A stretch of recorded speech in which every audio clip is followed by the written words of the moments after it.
Good morning, everybody. Good morning. Good morning. Carla, what's the deal? The show just started and you're already in the mood to punch things here.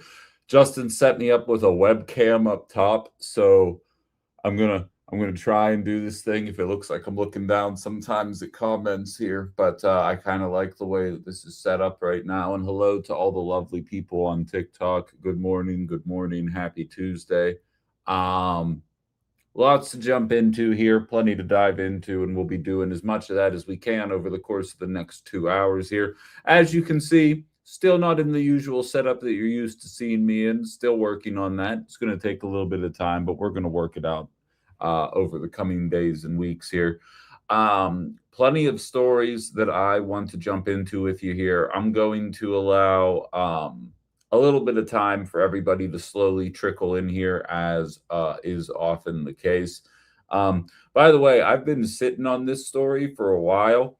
It's not a story like news wise, it's a Ben Cominos story.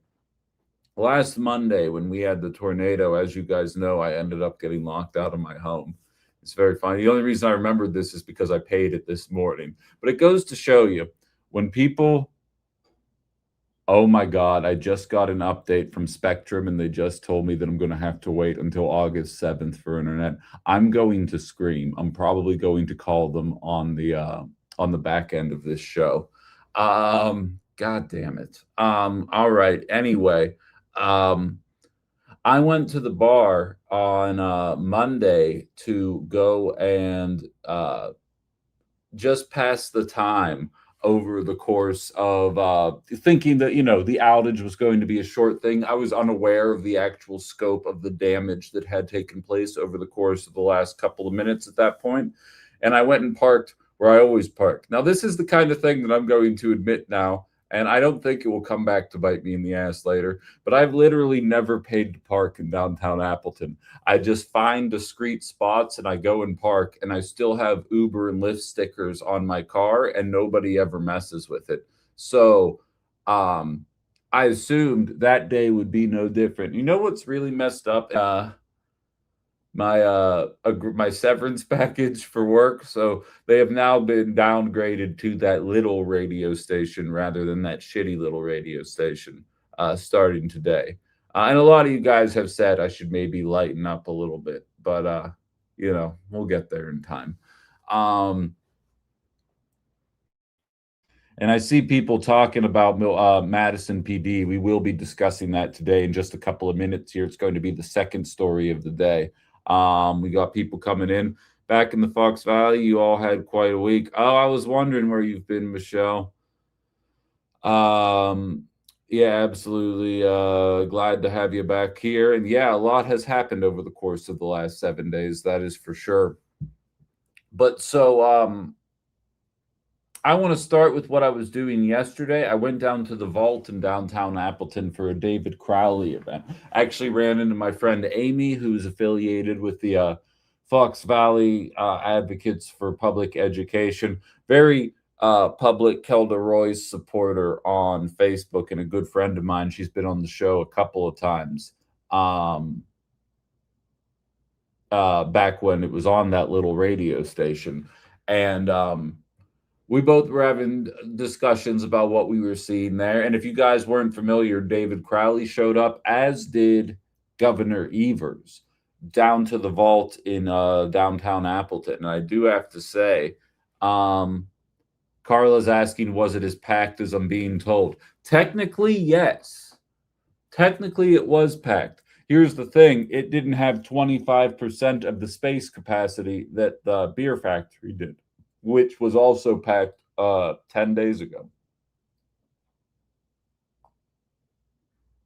But there wasn't a seat available for me. But if you asked me to guess, there were probably around 40 seats available. I took some pictures. I'll post them to my socials on the back end of this. I didn't have time to throw up a post before the show today, but don't let it. It was packed from a size standpoint.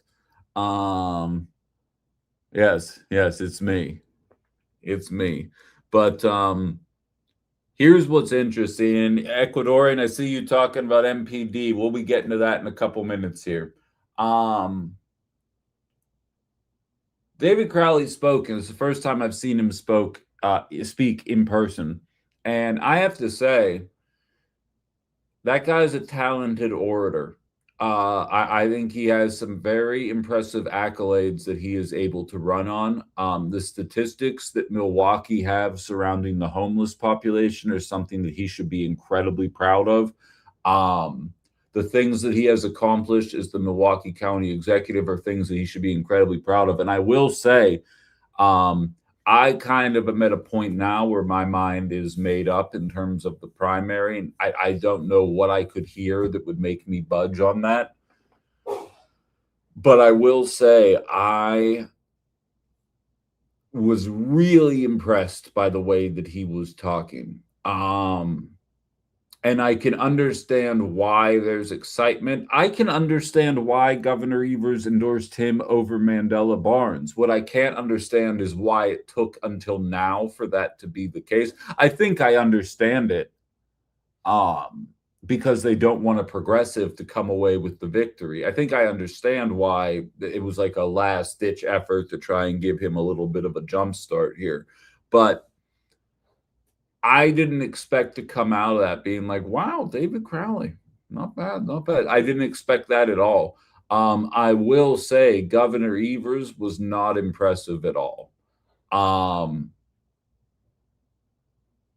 He did a speech that was hard to understand and spent half of it railing on candidates that talk about what they see on Twitter. I'll allow you guys to infer which candidate that is that he is referencing when he talks that way.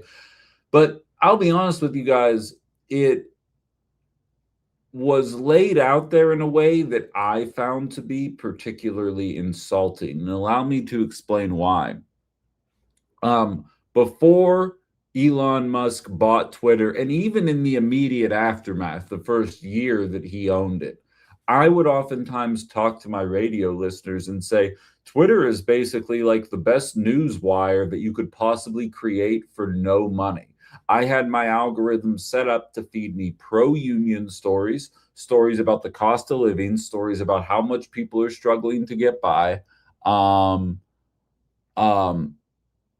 And it helped me generate some truly unique content that wasn't happening anywhere else. Now Twitter's a cesspool. You really can't use it that way. But there was a time not that long ago when it was very usable. More importantly, not only was I creating good content, I was being rewarded for doing so with ratings. Alex, what were you biting your tongue about the last 2 days? I was rewarded in the ratings. People were coming to my show. MAGA people were coming to my show because I'm talking about the stuff that is actually impacting people on a day-to-day business. And the idea that a gubernatorial candidate is going to show up and say, or not a gubernatorial candidate, a governor is going to turn up and say, yeah, she's talking about things on Twitter, things that nobody cares about. I'm here to tell you right now, not only do people care about it, but they care about it enough to make me the most successful talk show in Northeast Wisconsin. And in all likelihood, my prediction is carry Francesca Hong into the governor's house.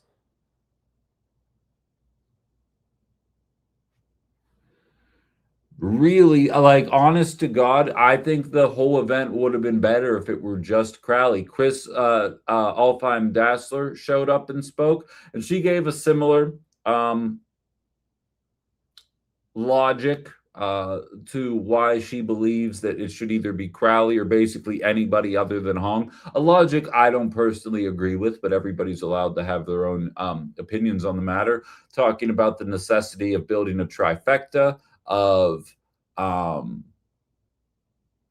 saying you want a candidate at the top of the ticket who's going to encourage more people to come out. I'll be real with you. I'm pretty sure that candidate is Francesca Hong, and I really haven't been given any evidence to the contrary of that. A more centrist approach, I think, is going to leave a lot of people feeling like there's something left to be desired in the campaign that's out there. What are you guys saying down here?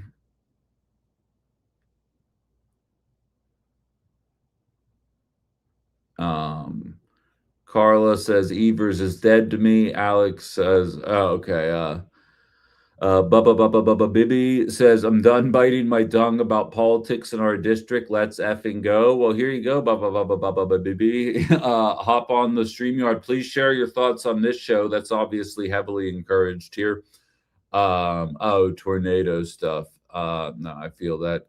I'm disappointed in Evers. I've always liked him, so it kind of hurts.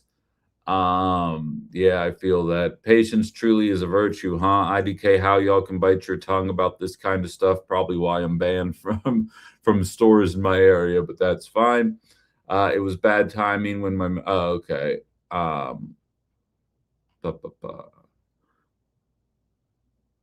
Okay, yeah, I'm just gonna let that conversation kind of continue rolling along there. But so I actually learned quite a bit, and I'm sure the handful of people did as well. I'm interested how many minds were changed. And again, it was crowded, but the idea that it was crowded, let me see, did it show up in my text? I might at least be able to share. Yeah, perfect. Okay.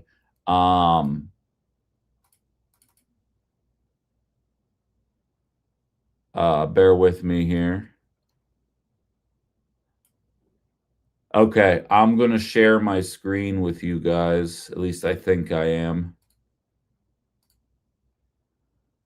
Let's see here. Do I have the pictures? You know what? I don't know the right way to actually share the pictures, I don't think. I'll throw them up on my socials for you guys to be able to look at later. I feel like that's going to be the easiest way to do this. Or maybe I can just share entire screen. Let's try and do that real quick.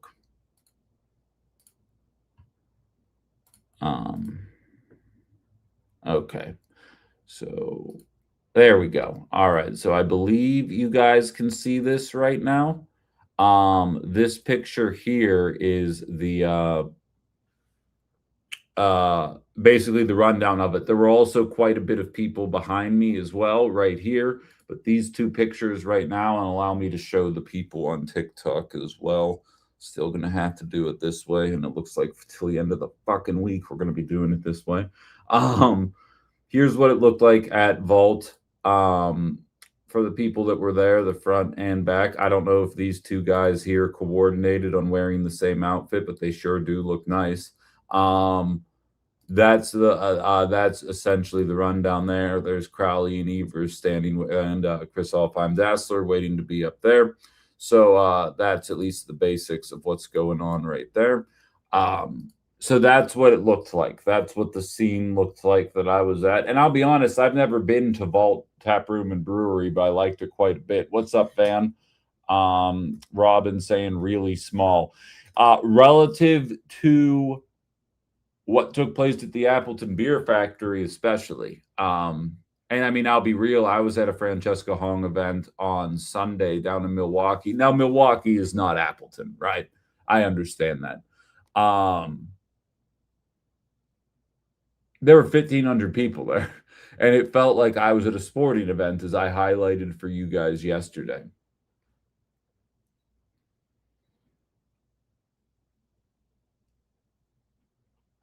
Alex is saying she wants to hear about Katrina DeVille. I talked about that yesterday, Alex, but the debate is available on my YouTube page when you have time. Brian says, Ben, your impression of Crowley's speech and the late endorsement from the DNC is the exact reason I'm disappointed in Democratic leadership, always late to the party. Bibi says, this is the first time he showed his face here. What can you expect? Well, that's kind of my issue. And it goes to show you that I don't think these candidates were taking this election very seriously at all. I still maintain, I believe Tom Tiffany is a very beatable candidate, no matter who comes out of office. And I think some mainstream Democrats were expecting to be able to waltz into victory. Yesterday is Monday, Alex.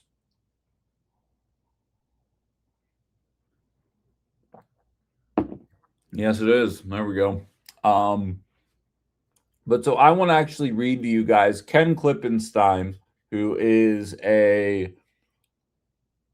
or Klippenstein, I don't know the right way to say it. He is an independent journalist actually based out of Madison, but he has quite a bit of nationwide recognition. He wrote a little bit of an op-ed surrounding the internal memo circulated by the Republican Party of Wisconsin surrounding Francesca Hong's electability, and also using it to speak about Abdul El-Sayed in Michigan as well, whose primary is today. It is probably going to give us a pretty decent barometer of what things are going to look like in our state next week.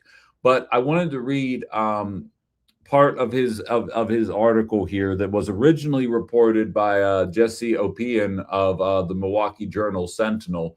But this kind of lends itself to the idea that Republicans are running anti-Francesca Hong ads in the name of bolstering her rather than trying to get out of ahead of what I believe they perceive as a runaway freight train at this point. Listen to this rhetoric here. Hong's combination of grassroots momentum, unapologetically progressive ideology, and a platform centered on high turnout makes her uniquely dangerous in the general election. It is broadly popular and difficult to counter. Her agenda is built around kitchen table issues that pull strongly with independents, working families, and even some rural voters. More moderate and establishment Democratic alternatives would likely produce lower base motivation and depressed turnout.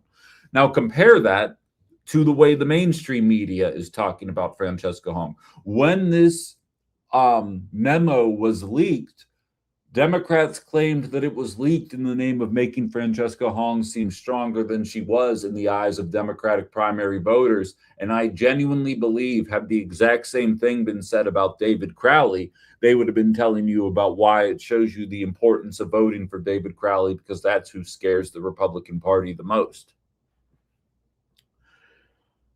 I believe what I am reading there, and I do believe that there is an element of fear. Have you guys, for those of you that aren't on the cesspool known as Twitter or Facebook or any of the social media accounts, it seems to me like the main frustration with Francesca Hong is that she hates Christmas, Valentine's Day, and Thanksgiving. And I hate to break it to the Republican Party, but in an era when so many people are struggling to get by economically, I really don't think people care about whether or not you're saying Merry Christmas or Happy Holidays. I'm sure some people do, but you know what? Those people weren't winnable to begin with. So let's talk about the people that are actually winnable at this point. Robin says Republicans are going after Abdul's name. I heard he's a Muslim. That's scary.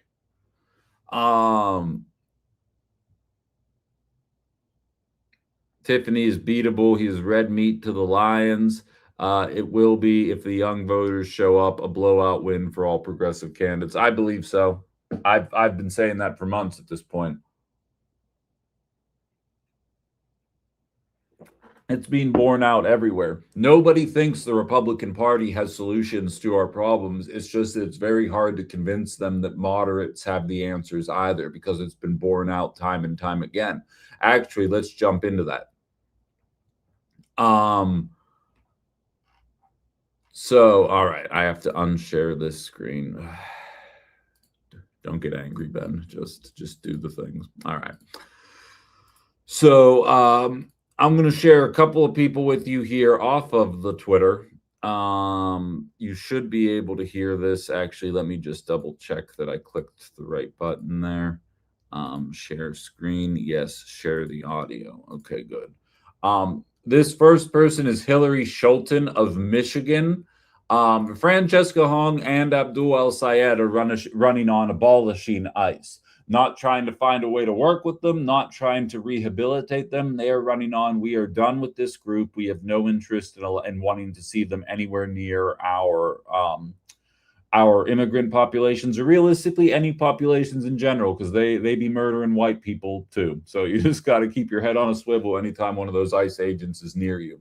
This first one here that I'm about to share with you guys is Hillary Schulten, who has her thoughts about why this is just bad politics in her mind. And again, this is a more moderate. This is who the Democratic Party wants you to believe you should be voting for. This is not Al Sayed's challenger, by the way. This is somebody who's speaking up on behalf of her challenger. Listen to what she had to say here. Abdul Al-Sayed supports a movement called Abolish ICE, which is very similar to defunding the police. It may sound enticing to some when you're rightly enraged by the injustices that have occurred, but did you know that ICE also is the agency responsible for conducting raids and arrests on perpetrators of human trafficking and drug smuggling? If we abolish ICE altogether, who's going to help us track down and investigate human trafficking in our community? Well. Looks like we have to put up with a complete infringement on our God-given American rights, because there's no way we could possibly reappropriate any of the other 24 different three-letter agencies that are responsible for monitoring this kind of stuff. That's what they're actually running on. And if you aren't willing to get behind that, it's because you're secretly a Trump voter. And I'm prepared to take this one step further. You guys may remember this politician is a bit more obscure. Kamala Harris. Kamala Harris, I think is how you pronounce it. Now, remember, she lost because we're all sexist and racist and nobody's ready for a woman president. And anybody who can't see it through that lens just doesn't understand what the real issues are. But what if, and bear with me for a second, there's a second thing going on. As you think about this Calais decision and the effective gutting of the Voting Rights Act through Shelby and Calais, how do we best respond? You're a brilliant lawyer, been a legislator and an executive. How do we best respond to what is really a setback in terms of a tool that we've used to protect our voting rights? How do we best respond? Okay, real talk? Real talk, straight talk. I honestly don't believe that it will be any time soon that we are going to revive the Voting Rights Act. Don't expect great things. So I don't believe that it is going to be the best use of our energy right now to try to get that done, because I don't know that it's going to get done right now the way this Congress is composed and the way they have been treating civil rights issues.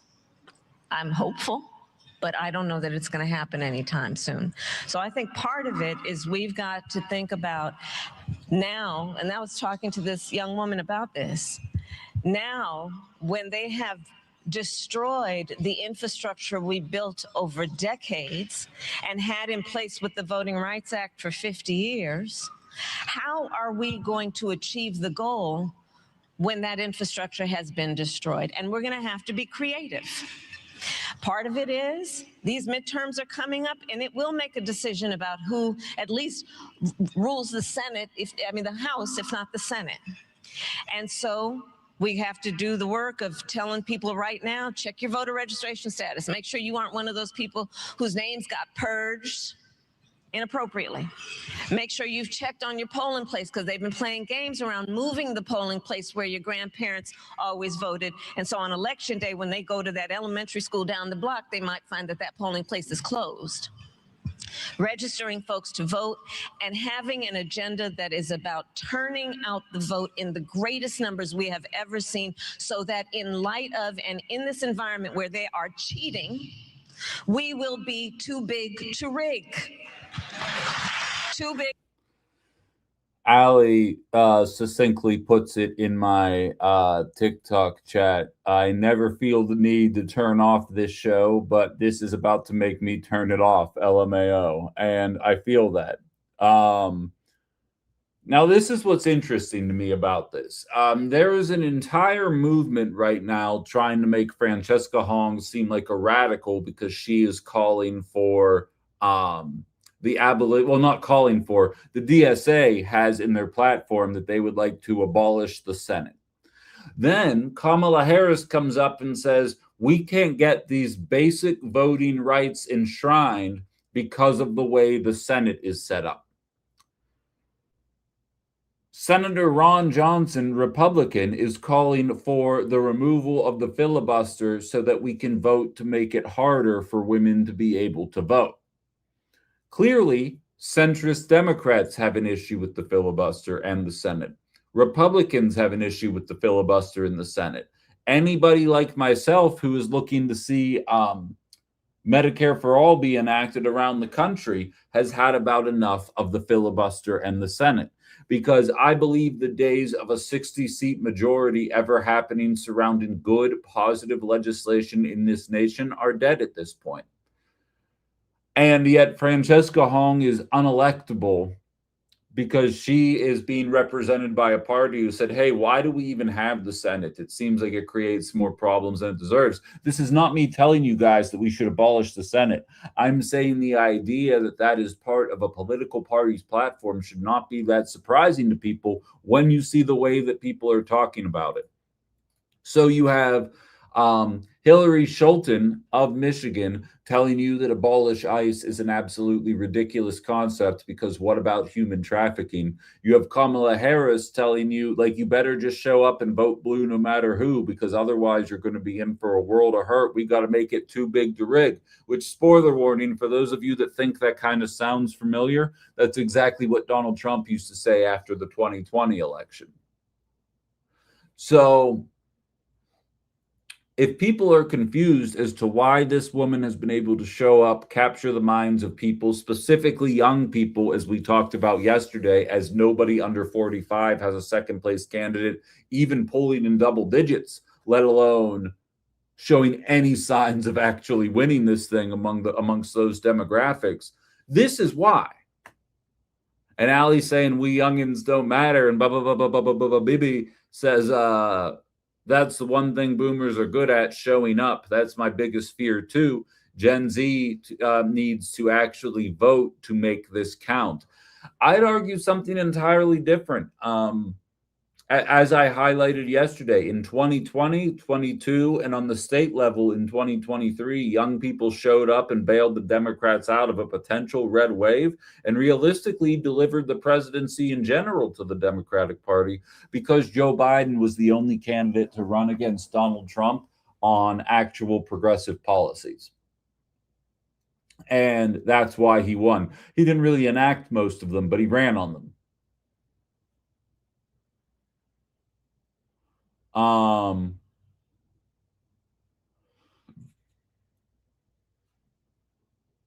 I think young people are going to make a play in Wisconsin in 2026. And I was oftentimes mocked when I said that when I said the opposite in 2024. I said young people are not going to show up, and young people have been saving the Democratic Party in the 2020s, and I was mocked for that sentiment. And then young people didn't show up, and Kamala got her brains beat in. We'll never know why. Probably racism and sexism.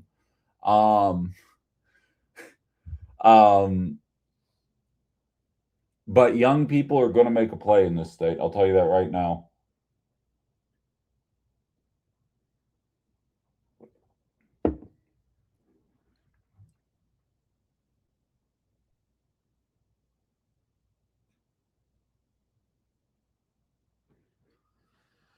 Has anyone noticed the subtle push to get Hunter Biden in front of cameras? Yes, I have. I've actually had people suggest that I do content surrounding Hunter Biden, and I personally don't take it seriously. The efforts to get him in front of us here, but that's how thirsty they are. They would rather, I'm telling you, I don't want to spoil the movie because I keep pushing people close to me to watch it. But that's kind of the whole premise of the movie Sorry to Bother You, is that if another like true working class leader emerged from this political hellscape that we have, inevitably that person would probably be co-opted. And I don't for a single second. I'm sick and tired of dynasties. Ali says Hunter Biden's a solid podcaster. Exactly. He's going to be the Democrats' Trump. Now, see, that's just it. People think what was appealing about Trump was the name calling. And don't get me wrong, it was interesting. Like I've said, the 5% of me that is Donald Trump would laugh at some of the random shit that he would say. But what Donald Trump actually represented to right-wing working class Americans was a frustration with a system that was clearly broken. Go try and find Hunter Biden's attitudes towards AI data centers and surveillance, and you're probably not going to find stuff that you like. Donald Trump at least cosplayed as a progressive, or excuse me, as a populist, until getting into office, and then immediately did the Reagan bullshit. But like, the options were available there. The idea that Hunter Biden is somehow, it's like when people say we need a leftist Joe Rogan. Well, you're never going to, or a liberal Joe Rogan. You're never going to get that because liberals can't handle anytime you push back against their policies or their lack of interest in addressing the main issues in society, even a little bit. So like, it's kind of the same idea here. You're looking for a liberal Trump. You know what a leftist Trump would have been? Fucking Bernie. And Democrats decided they'd rather not deal with that. They'd rather lose to Donald Trump than run somebody similar to him, but that actually intended to fix things. It's the reasons why you see the demonization of Francesca Hong and El Sayed and Mamdani. Did you guys see the announcement that Mamdani's opening these grocery stores and they're going to be selling the goods at 30% less than what other grocery stores are selling them at? And you're watching Mark Cuban's all up in arms. You're watching every billionaire that's like, but please think of the millionaires. And then other people saying, well, how do you sell them at 30% reduced prices if grocery stores are telling you there's an only 1 to 2% margin? It's a very obvious answer if you're willing to listen to the way that they're doing it. They're government run. The employees that work the store are paid by tax dollars, not by a corporation. So that is not factored into the price. The building is a government building, so they're not paying rent on it. I don't think they pay property taxes on it. I didn't actually look that up, but I'm pretty sure that's right. Because it's a nonprofit. All of these different elements of overhead are gone. And then more importantly, as somebody who shops at Aldi's all the time, and yes, I realize there's no S on the end of it, but I'm from Pittsburgh. We're calling it Aldi's. Fight me. I shop at Aldi's all the time. You go to Aldi's, and like they only ever have like 60% of the shit you want. You know what I mean? And that's part of the reason why you're able to get things as cheap as you can. You're not going to go to these government-run grocery stores and be able to get all of the shit that you would be able to get at a Walmart or a Festival or a Giant Eagle or whatever it is. But it'll carry, as Violet says, the store will carry whatever they can discount. Exactly. It's going to be the bare necessities. So in one hand, you have Republicans livid about the idea of single mothers using food stamps in order to be able to buy candy bars and shit for their kids. And the government says, I'm going to open a cheaper grocery store that really doesn't have a whole lot of stuff, but at least you won't go hungry or thirsty. And those same Republicans are like, how are we going to buy candy bars for our kids? And it's like, okay, wait a minute. Which way we going? You guys pick a lane and we'll drive that way. Do you want to make it so the SNAP benefits can pay for whatever food you want it to be able to pay for? Or do you want the grocery stores to only carry the things that you would expect people to buy on SNAP? Because it seems to me like you guys are just making shit up to yell about things that are oftentimes presented as good just because you can.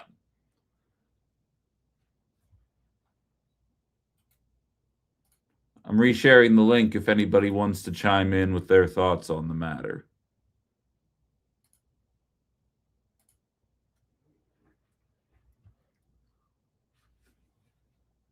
Robin says, I'd rather have my tax dollars pay for stores like this. I agree. Alex says the same is happening in Menasha with the community hubs. Small scale, same cognitive dissonance.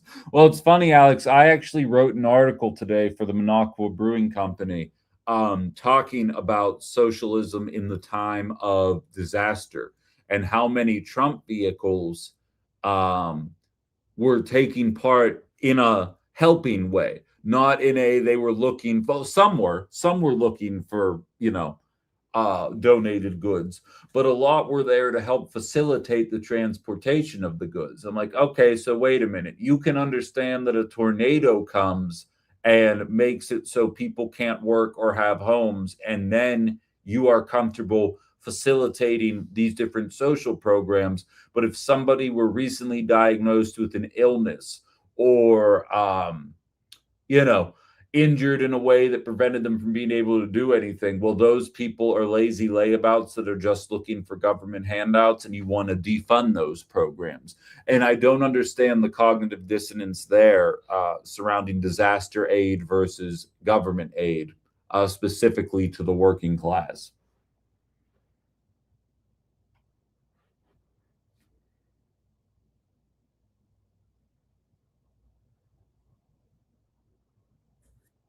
Violated Elf says that's not a good thing that they are helping. That's it's a good thing they're helping, but a lot of them have a savior complex to a certain extent. Sure, I mean, I get what you're saying there.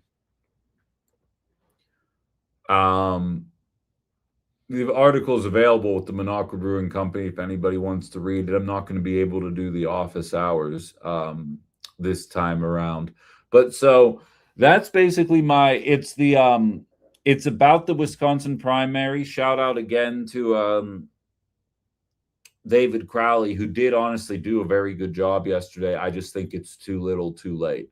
I will never understand why they ran that campaign. And I see you, Alex, why they ran that campaign the way that they did this entire time.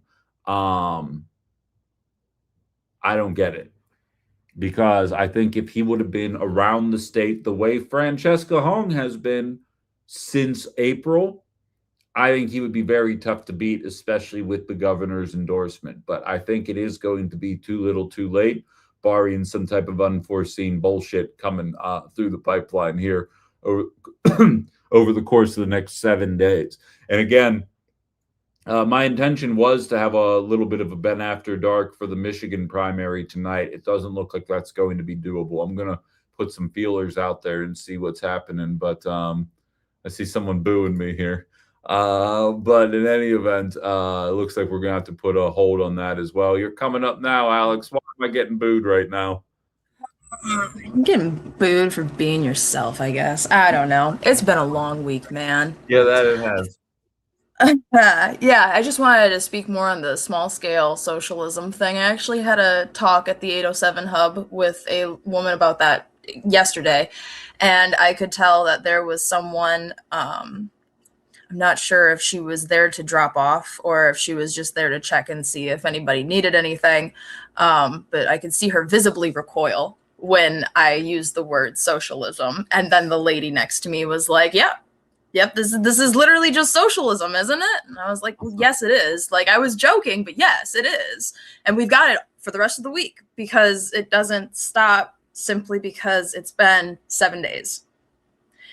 And having talks with a lot of the community hub leaders, because these are just homeowners who had the availability of saying, yes, I can open up my yard to make sure that people are getting what they need.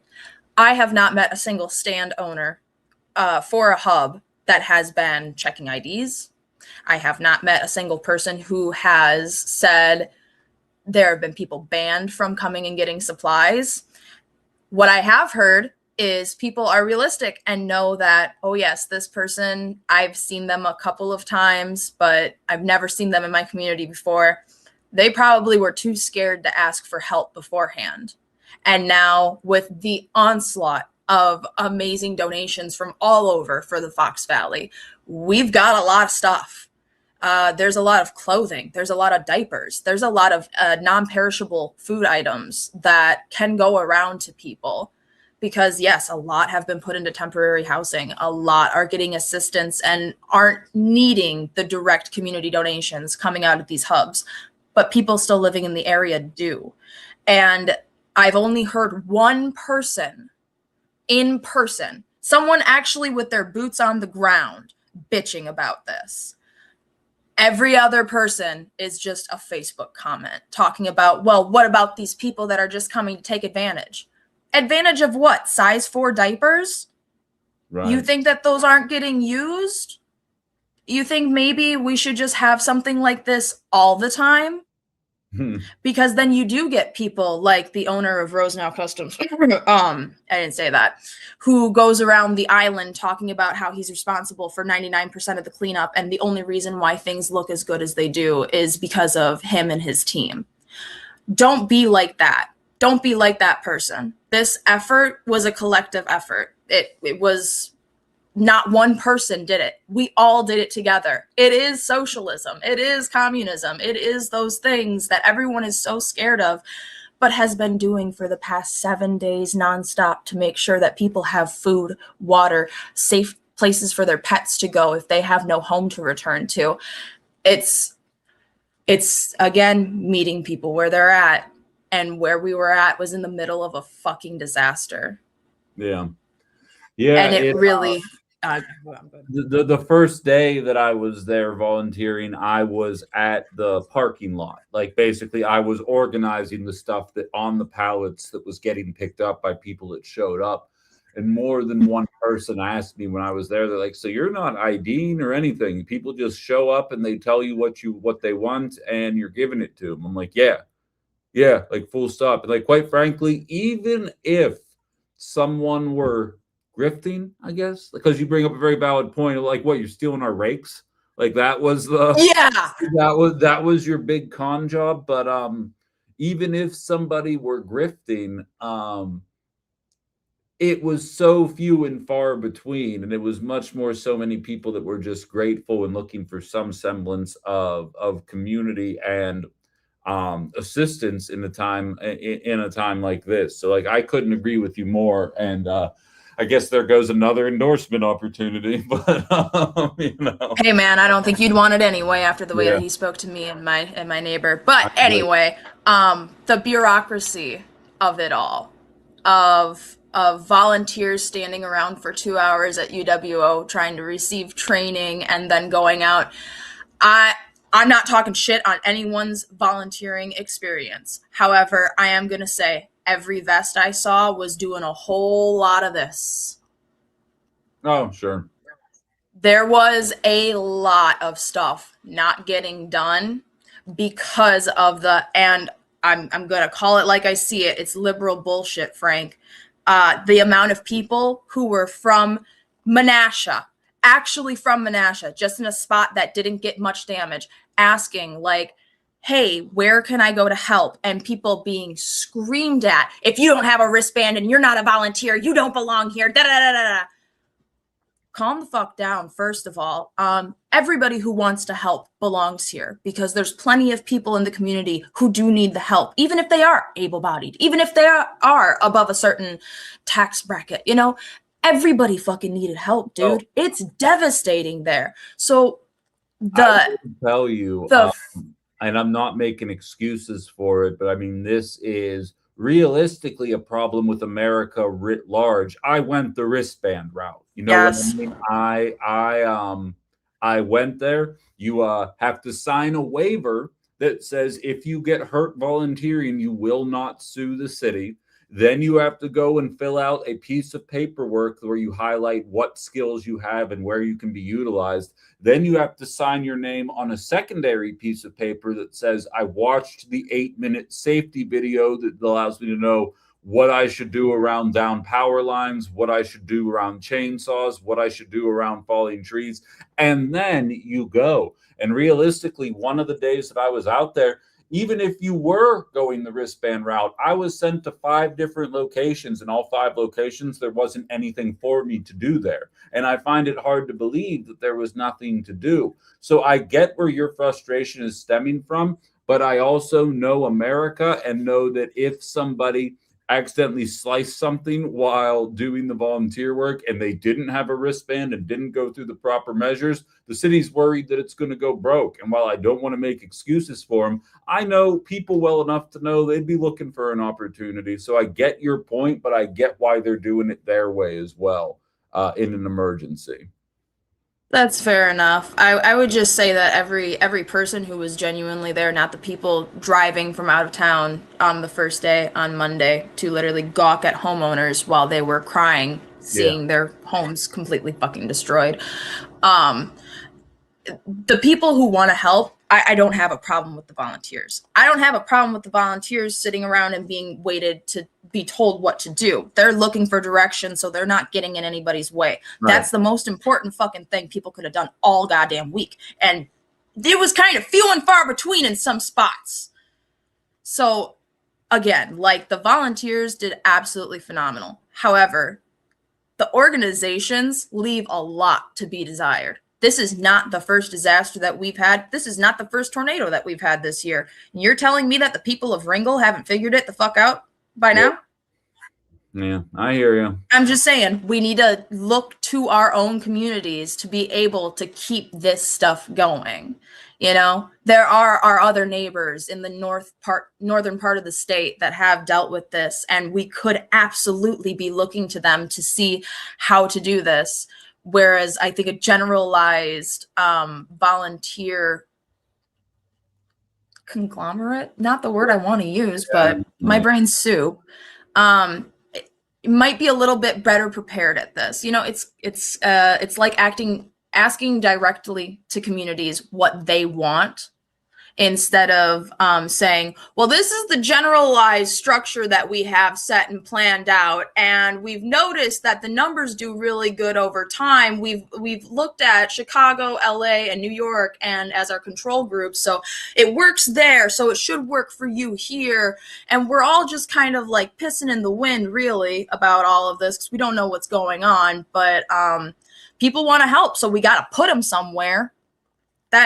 It seems like that a lot last week tended to happen with information not getting updated through official channels. I know that, unfortunately, Rachel Dowling and all of the hard work that she's been putting in over the past week has been getting pissed on by people who I'm sure haven't stepped a foot on the island. It's just, we've got the resources here. Wisconsin, and I understand the image of this is really kind of funny, but Wisconsin is a state of socialism. It is. It always has been about community, by community, for community.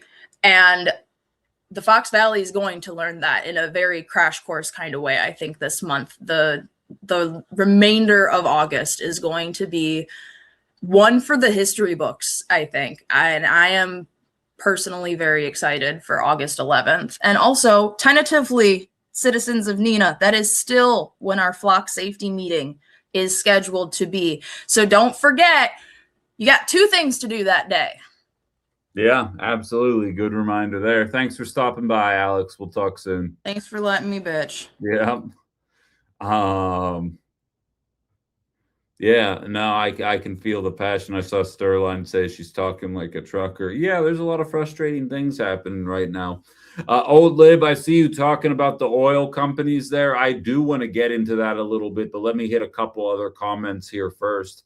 I've been off the grid literally, so sorry if this was talked about. Hated Grothman and RJ's hands in pockets, khaki sporting photos. Oh, absolutely. I saw those as well.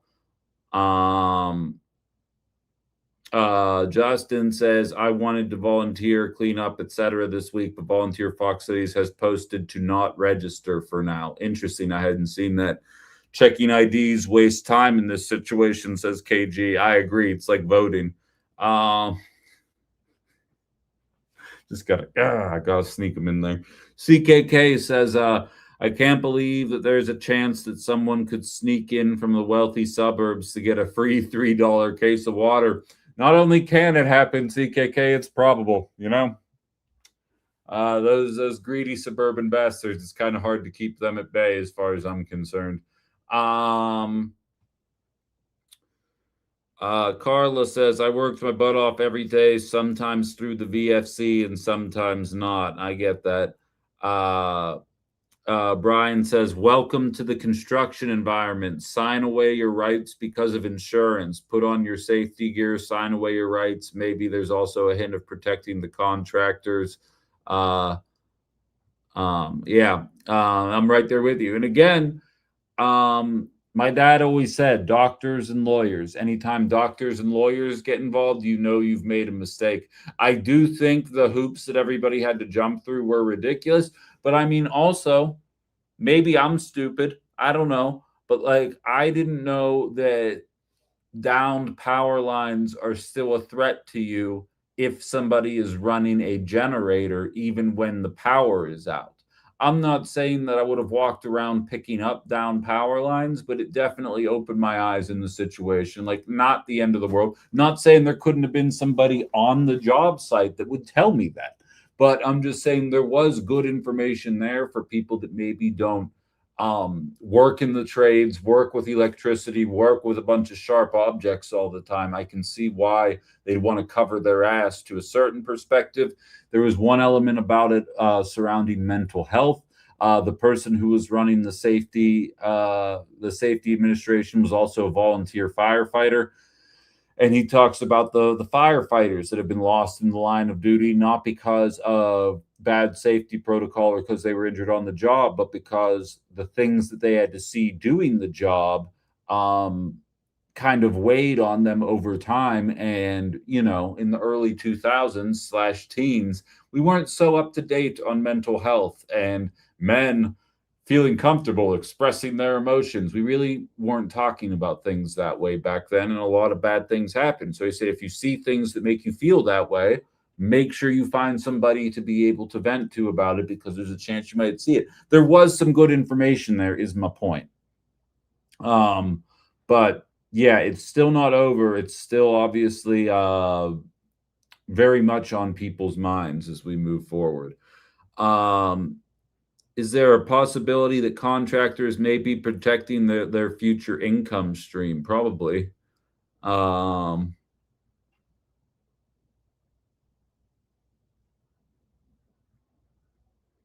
Alex does say Ron Tussler, who she does not see eye to eye with on most things, was there on Monday clearing shit out. Good stuff.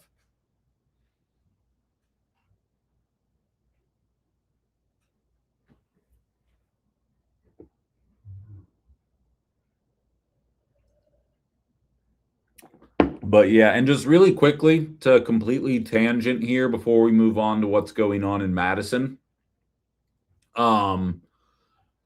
Jeff brought up, if you guys haven't seen Donald Trump, let me see if I just search it on Twitter right now, will it pop up if I try and type in Trump Exxon?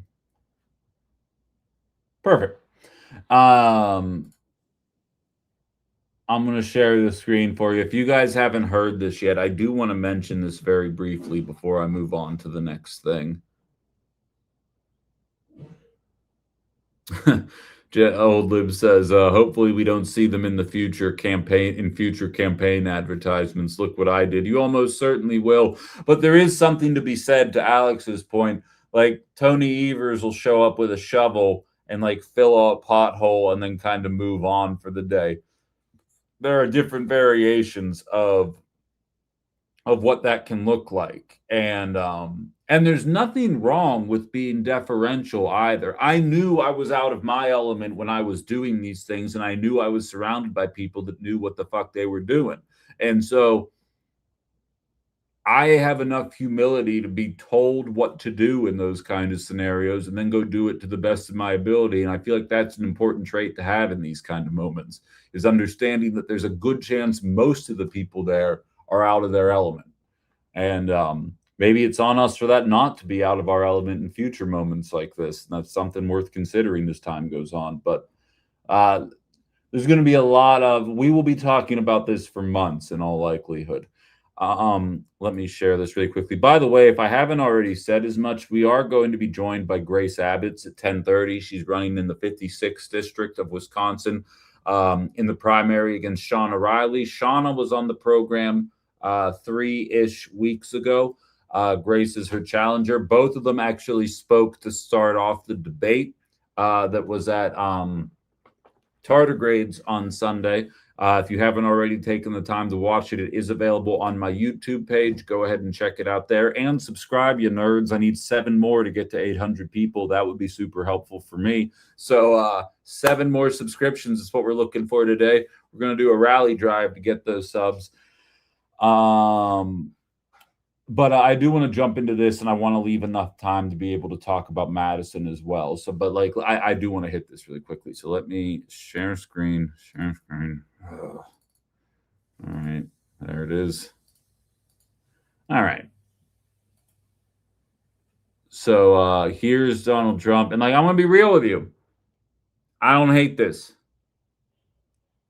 I don't know if that's going to make me an enemy of the state here. I don't hate this comment whatsoever. I wish Joe Biden had said something like this in 2022. Listen to this. For Chevron for the quarter, highest in history. By 12 times. On the back. You saw that. Yes. Yeah. I mean, it's unbelievable. On the backs. I don't like it. Workers paying higher debts. Yeah. Whatever is our. They're making too much money. Okay.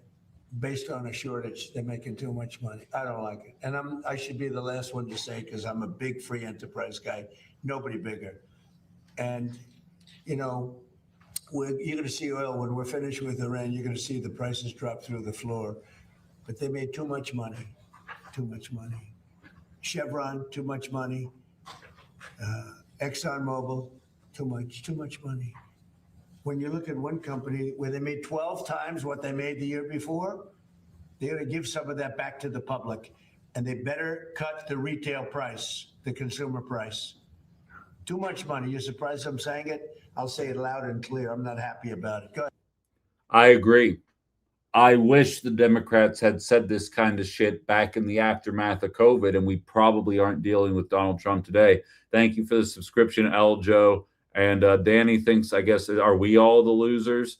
No, let them be here. I'm happy here. What garbage. I'm glad Madison isn't about to be destroyed by idiots. Do you have downs? Okay, good. I'm glad we're here. I don't know how you guys found the place, but we're happy you're here. Make sure you click that subscribe button and the bell so you don't miss a single video. Before we get into Madison, this is exactly what corporate greed looks like. And what's interesting about this is MAGA, this is Donald Trump, this is Republicans acknowledging that corporate greed is happening in industries, and that in order to counteract that, you're not going to be able to raise interest rates to get out of it. You're not going to be able to do any of the normal measures that address inflation. You're going to have to tax the shit out of the people that are very obviously gouging us, specifically gouging us in times of controversy, whether it be natural disasters, wars, pandemics, whatever the situation may be. You got to call it out when you see it. And I saw a clip of MSNBC talking heads mocking Donald Trump for coming out and saying this, being like, I bet Reagan's rolling over in his grave. I hope so. Worst fucking president ever. I hope he's rolling over in his grave hearing that. People need to be saying this shit a whole hell of a lot more.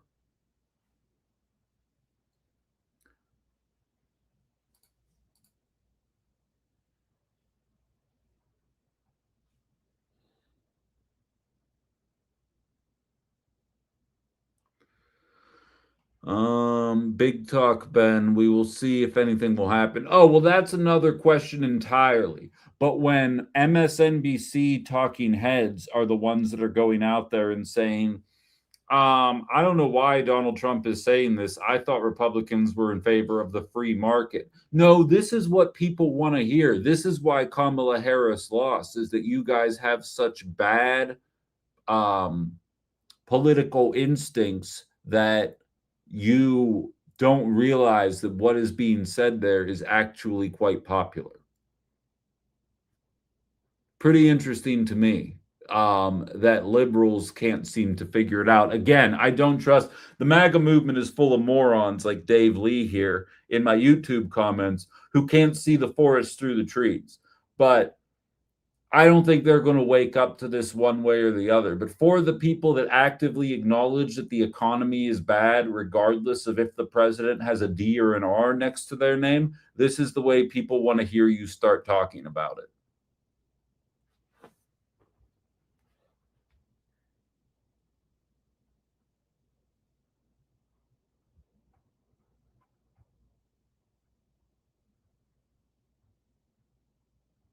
Wait, how did you find your way here?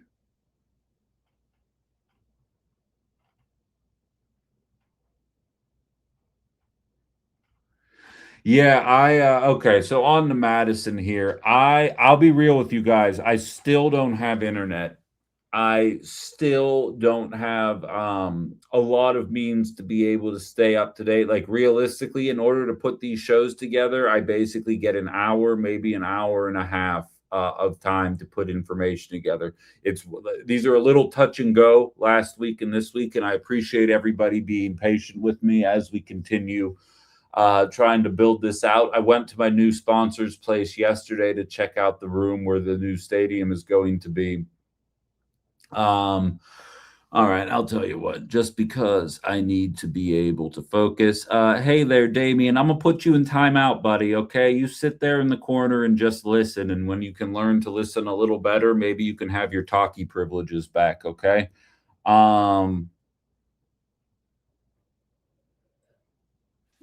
No, I appreciate that, Eljo. And I spoke with Alan Robinson of Madison last Monday, literally moments before the tornado happened. And I haven't been in touch with him since. And I intended to stay in touch, but obviously life can come at you pretty fast here.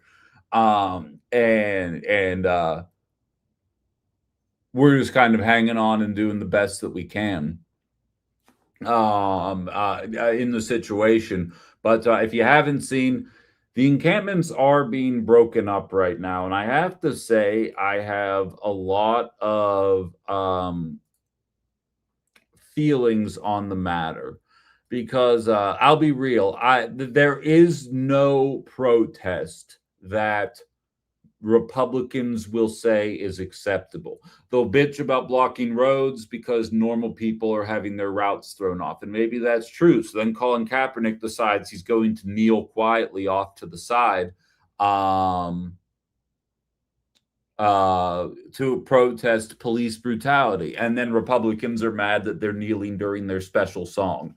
And then, the list goes on. And like fundamentally, what's going to happen is anytime any minority is standing up for their rights, a certain segment of the population is going to get mad about it.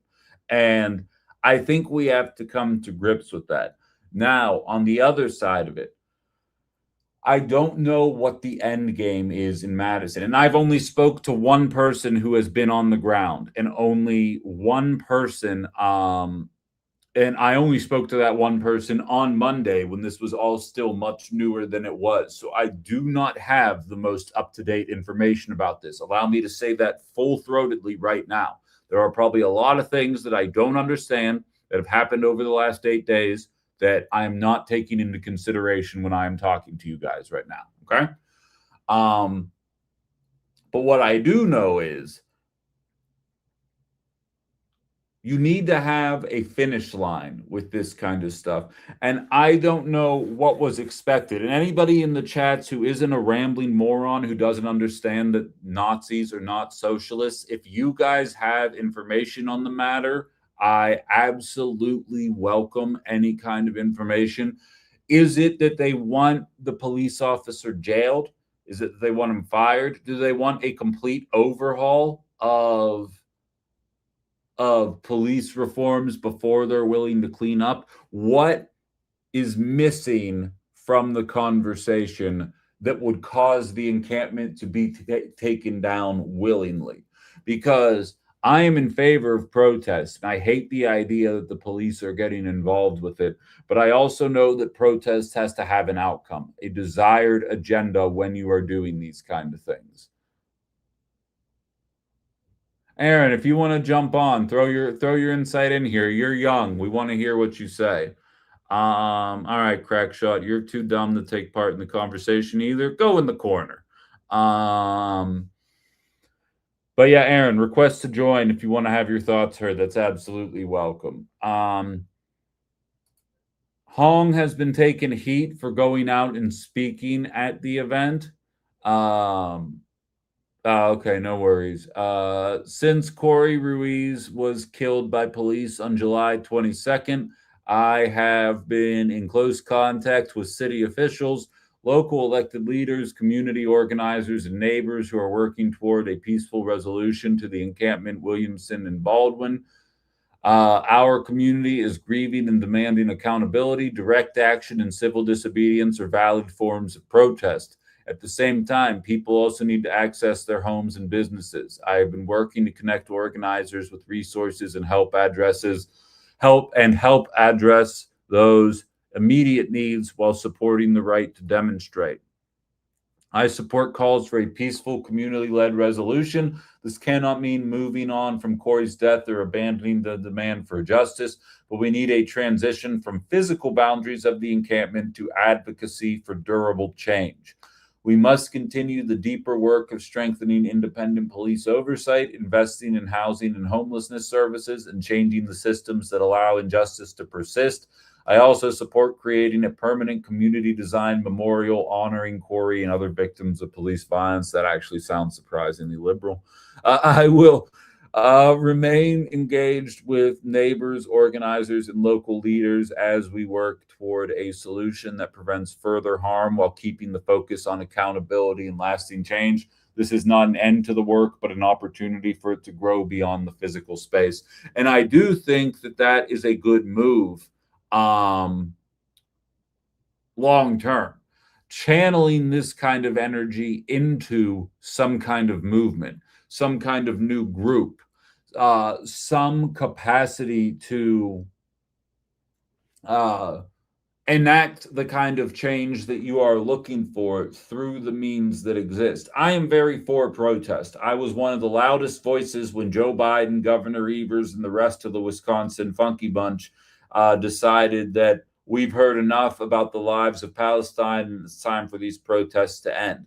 I vocalized my frustration when Joe Biden got involved with the railroad industry strikes, although that ultimately, those did end favorably for the railroad workers. I'll be honest. That was a good story, long run. But when Joe Biden intervened and required them to go back to work in the name of national security or whatever, I had a couple of thoughts about that as well that were pretty difficult to ignore. And I feel the same way again now. But again,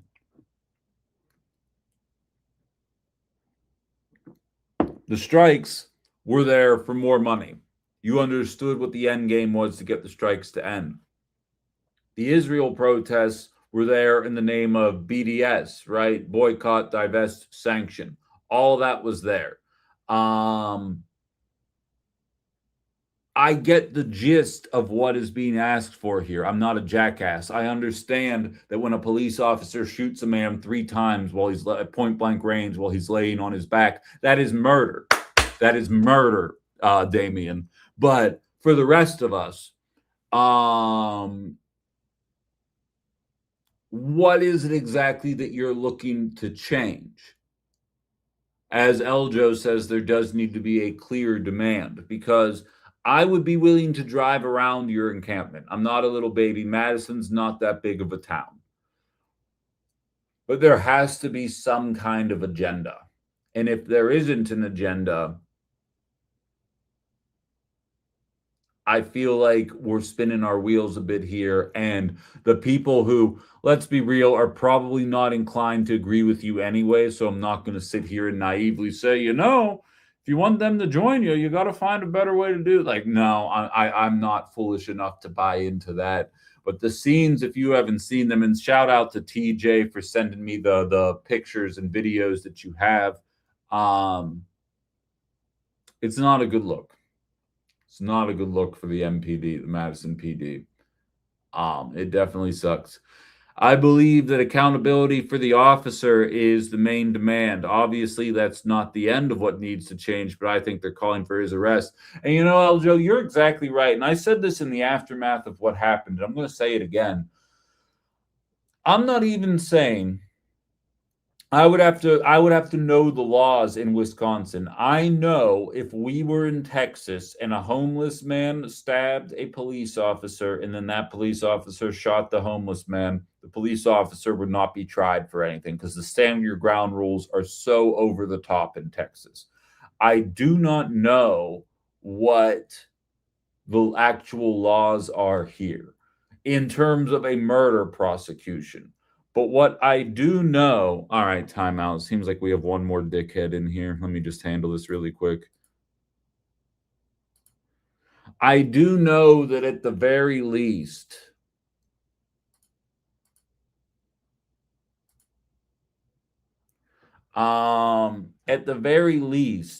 what can happen is this person should no longer have a job.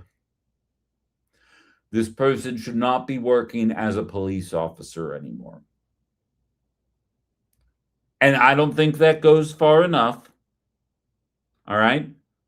Don't bang the messenger. I don't think that goes nearly far enough. I see you, Grace. Give me some time here.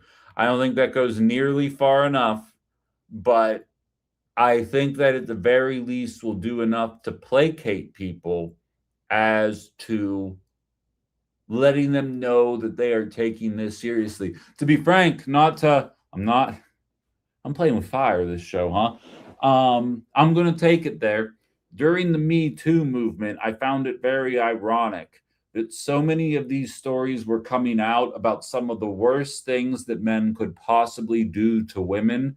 And by and large, outside of Harvey Weinstein, the only punishment that happened to anybody is that they were fired. And I was like, oh, so you can be accused a half a dozen times over of serious sexual related crimes. And as long as you're famous enough, then the punishment is then you just get fired. You know, I was fired for nothing. Like, firing is not a commensurate punishment for the kind of things that we're talking about here. It's not true in Madison, and it's not true during the Me Too movement.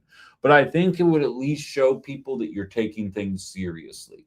Again, needs to be a trial, needs to be an assessment of the facts. Totally. I am here. If you were mad about what ICE was doing in terms of circumventing due process, then you have to kind of exercise the same attitudes here, even though you know a bunch of the MAGA morons would absolutely not exercise that kind of restraint.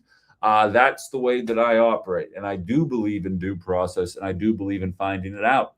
I also believe that 3 shots at point blank range while you're laying on your back would probably not constitute normal police procedure. I've never been a police officer. I can't guarantee that, but I can say with relative certainty, I think I know I'm right. You're saying George Zimmerman might be homeless in LA? I hadn't heard that.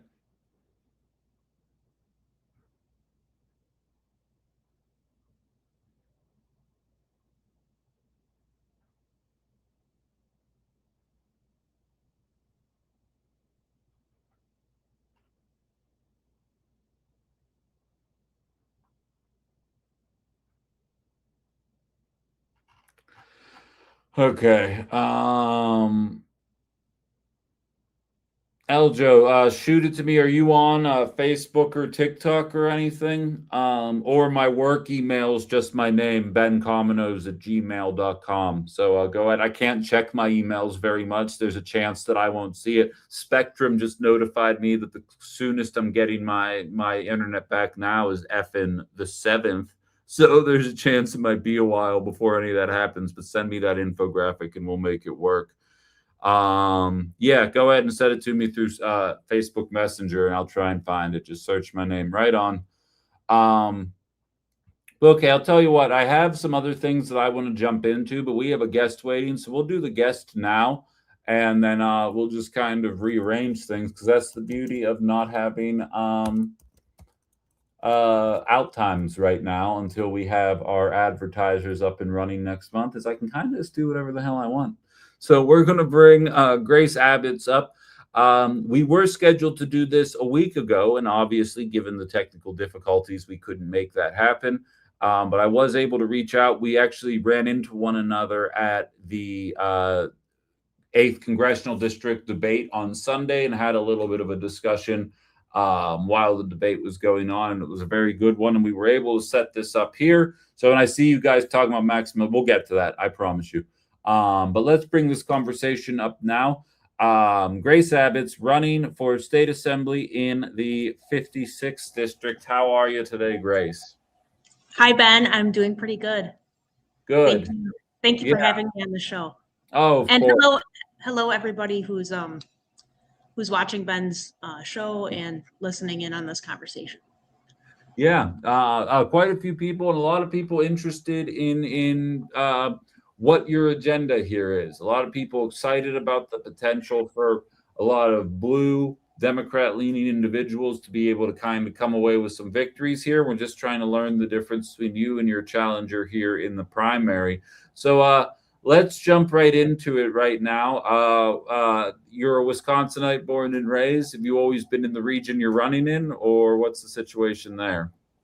Yeah, I grew up in Grand Chute over by Fox Valley Tech.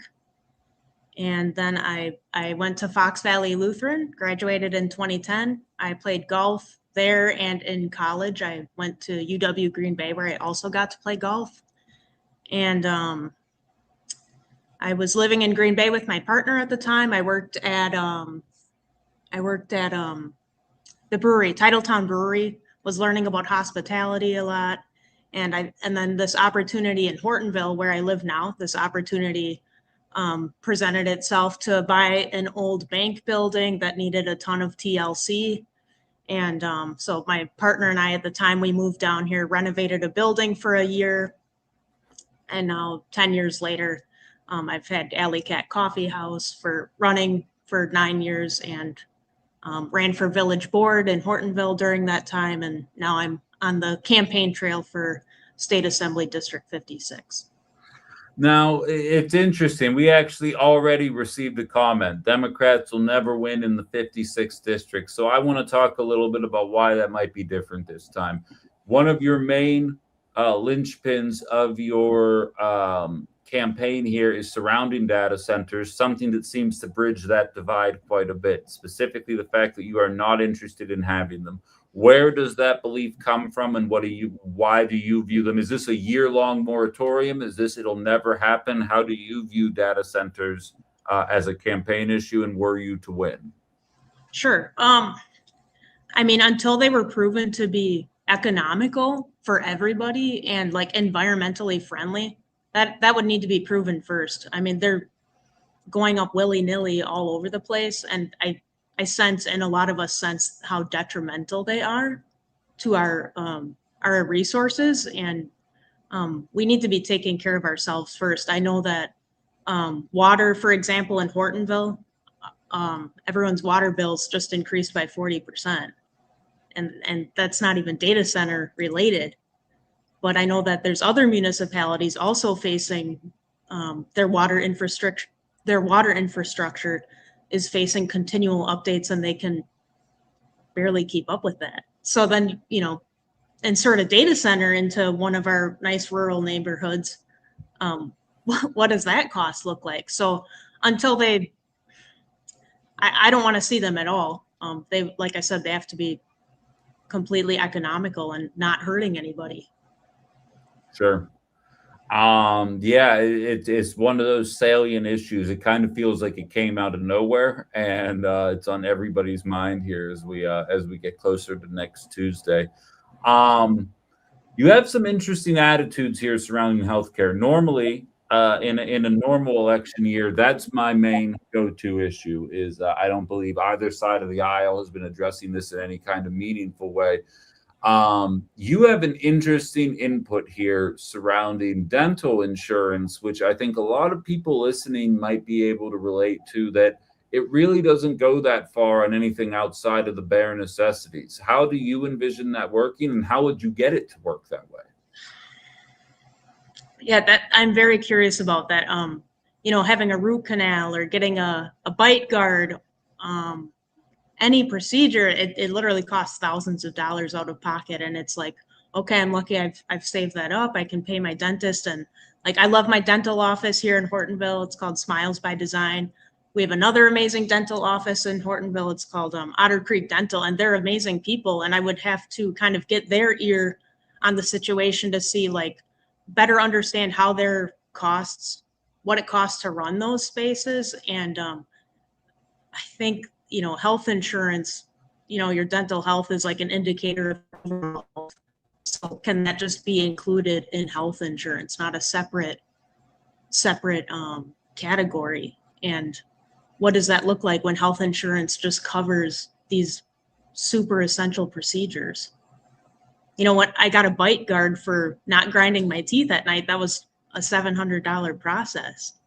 Oh, you're So talking to a guy who got implants 3 weeks before he got fired. So I can tell you a thing or two about astronomical costs for dental Yeah. procedures Yeah. coming out of nowhere. So it definitely caught my eye there. So definitely a little bit of a different approach to things that you don't hear in a lot of campaigns. Now let's go to some of the things that tend to pop up oftentimes in Democratic campaigns. Universal child care, public school funding, special ed reimbursement, talking to the right kind of guy about those things, but you don't need to convince me.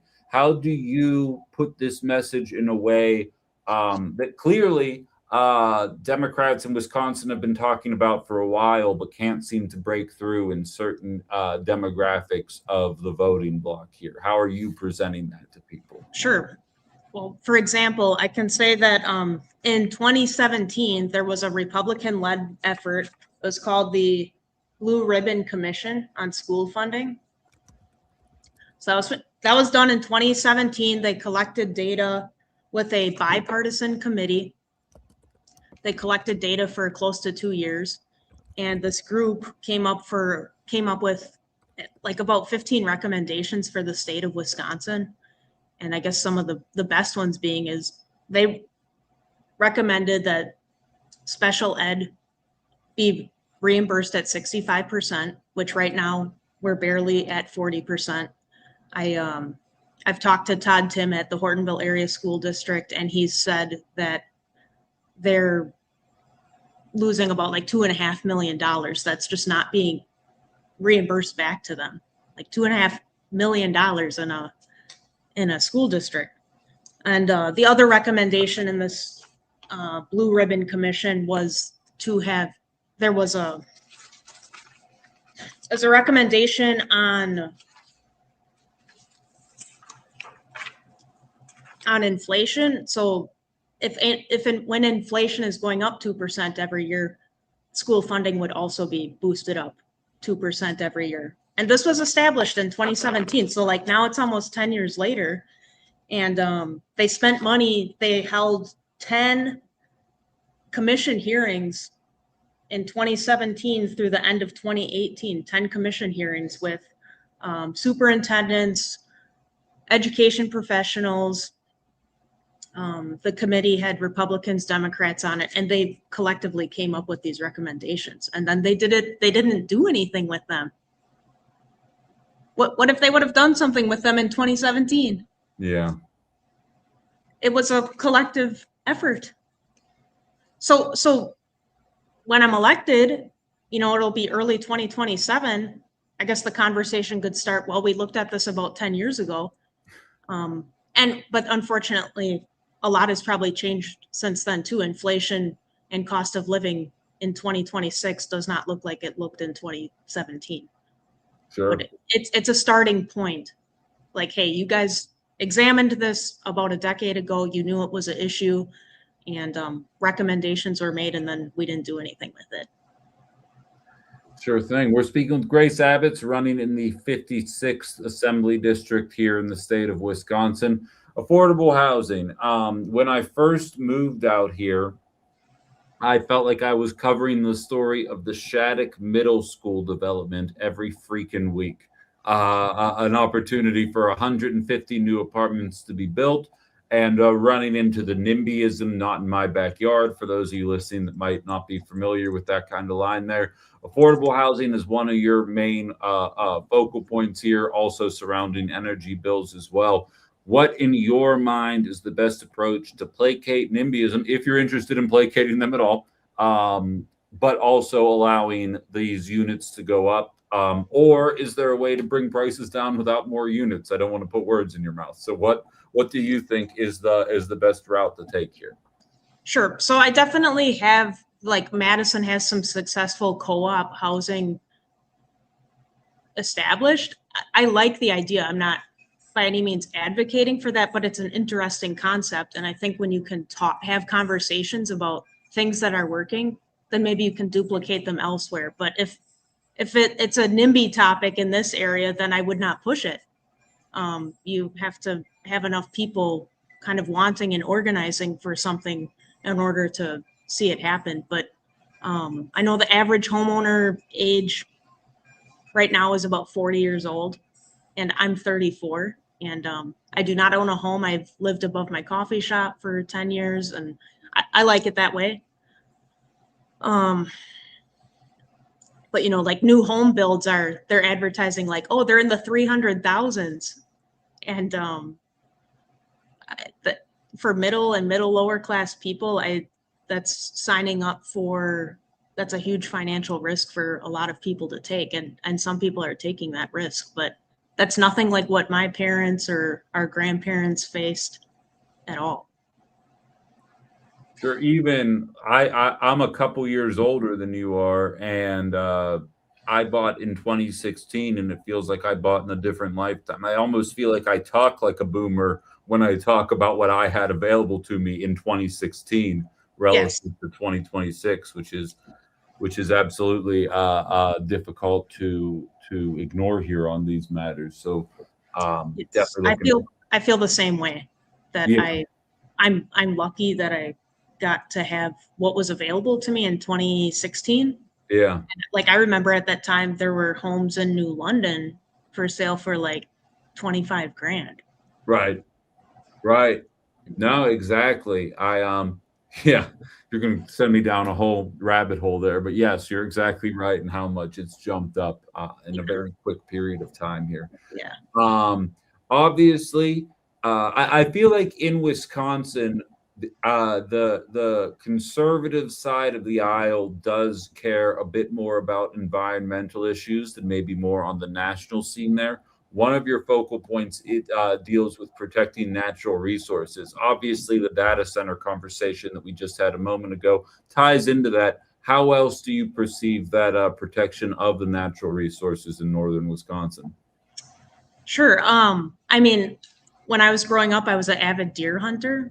I remember being like 8 years old, and my brother was going up north with my dad and my cousins and my grandpa, and I wanted to be at deer camp, and I had to wait, 3 more years to be able to go up there. And so I got to go deer hunting with my family when I turned 11, and my dad taught me about like searching out good deer trails and looking for sign and stuff like that. And along with that, I went dirt biking all the time when I was a teenager on the Wabeno, Wisconsin has like a multi-100-mile long trail system up there, and communities take care of those trails, and that drives tourism to up north Wisconsin to patronize those little like bars and little lodges and stuff.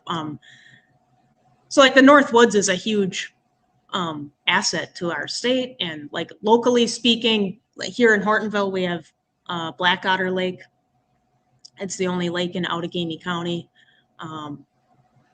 We need to take care of that. I know over the years they've had consistent issues with being able to like manage the weeds in that lake. So like it's interesting that you couldn't just kind of get the funds to these communities to just take care of their resources. Like, why are they having a hard time getting the weeds taken care of at Little Black Otter Lake? Like, not everything has to be a huge problem. Just kind of get it done, and then like watch more people go to the lake because it's being taken care of. More people are coming to Hortonville because the lake is so nice, and this and that. Yeah. Does that kind of answer your question? Sure. As far as protecting resources? I go to Mosquito Hill super often. I mean, that's a breath of fresh air out there. I think we all need to be visiting our local parks. I went to Gordon Bubolt's the other day with my friend. We went for a walk. I mean, it's like a beautiful campus out there. And yeah, everyone go outside more if you're willing to. Yeah. I've been outside more than I've been in a long time. It's funny what not having access to anything electronic does to you when you realize and I'm sure as soon as it comes back, I will revert back to my sedentary lifestyle. But it's been kind of nice in the time that I can. Yes. So we're just about out of time here, and I like wrapping these conversations up the same way with everybody because obviously we just addressed more than a half a dozen different issues that you've been campaigning on and hoping to affect change were you to come away with a victory here. Impossible for me to cover everything that represents you and what represents your campaign. So I like to give the final question as just like an open floor moment. What's something you wish that I had asked you about that you want the listeners of this program to be aware of that we didn't have time to get here today that you think best exemplifies your campaign, you, or whatever the situation may be? The floor is yours. Sure. I would want you to ask me about municipal funding. Okay. Tell me about municipal funding. Sure. So earlier this year, I was learning that I was learning from Tom Hartfell. He was on the school board in New London. He's a super knowledgeable man. He's super involved in local elections. But he was sharing with me that in 2003, Wisconsin's shared revenue was frozen. And that was done under a Republican legislature. Jim Doyle was the governor. He made a couple vetoes to what they presented. There were some reservations. So they decided to freeze our revenue sharing at $900 million. And that remained frozen until 2023. And by 2023, all of us in the state were actually sharing about $750 million. So if you want to wonder why each municipality is having a hard time funding roads and keeping up with EMS services, and school districts are going to referendum, like here in Hortonville, it's because the funding was frozen for 20 years. And there was a legislature in place for that long that was just ignoring and delaying funding for essential services and just a growing population. Speaking with Grace Abbott's here. She will be on the ballot next Tuesday in the 56th District of Wisconsin. Thank you very much for taking some time to chat with us today. It's very interesting to hear the different approaches. Even though everybody's labeled as a Democrat or on the left, obviously we all have different ideas here. So thank you very much for presenting yours, and good luck next week. Thank you so much. Yeah, have a good one. Yep, you too. Thank you. So that is that. We have gotten the entire 56th district done here. Who was in charge the last 20 years, though? Republicans. Thank you for asking, Dave. I find her to be a very interesting woman with some interesting takes, obviously running on an area that is deep, deep red. But there's just a little bit of that hope and momentum in the air these days that other people tend to struggle with. So that's interesting very much. So Dave, you just, and like, I realize TikTok people, you're like, Ben, just ignore the morons in the chat. But sometimes stupidity just has to be flattened. And I'll tell you what, Dave, this is the last comment I'm going to read. I'm going to give you a chance to put your big boy pants on here. Step in the arena. Let's see what you got. Take me on, prove your point, see if you can actually make a coherent thought against somebody that does this professionally. Let's see how well that goes for you. Unfortunately, I have a basic capacity for deductive reasoning, you fucking moron. Tony Evers has been the governor for the last 8 years. Prior to that, there was a Republican for the last 8 years, and Republicans have controlled the Assembly and the Senate for the last 16 years. Waka waka, MAGA. You might be a fucking moron. Thanks for joining the program today. Enter the link or shut the fuck up. I'll let you pick one of those two, whichever ones you want to do, but those are your two options. Take me on. Let's see what happens. No, they don't come out from behind the keyboard because you guys have seen what happens when some of them actually do try and jump out from behind the keyboard. They all look like morons. They can't articulate 3 sentences in a row that actually make sense. All right, you had your chance, bud. Now you're going in timeout. Have fun sitting in the corner, little guy. You don't understand that you don't have a basic capacity. Your entire foundational understanding of politics is based in racism and hatred towards an LGBTQ community that you can't possibly understand. You probably can't even spell it. So, good luck in life. I hope you come back. Don't worry, timeouts are only 24 hours long. You can drive my engagement tomorrow as well. But for the rest of us here that aren't illiterate morons, maybe consider clicking that subscribe button. Actually, if you don't click the subscribe button, you're an illiterate moron. So hopefully you hop on there. Hate is their platform. With these type of people, yes, I still will maintain that there were elements of MAGA that actually had an issue with the economy that was founded in reality.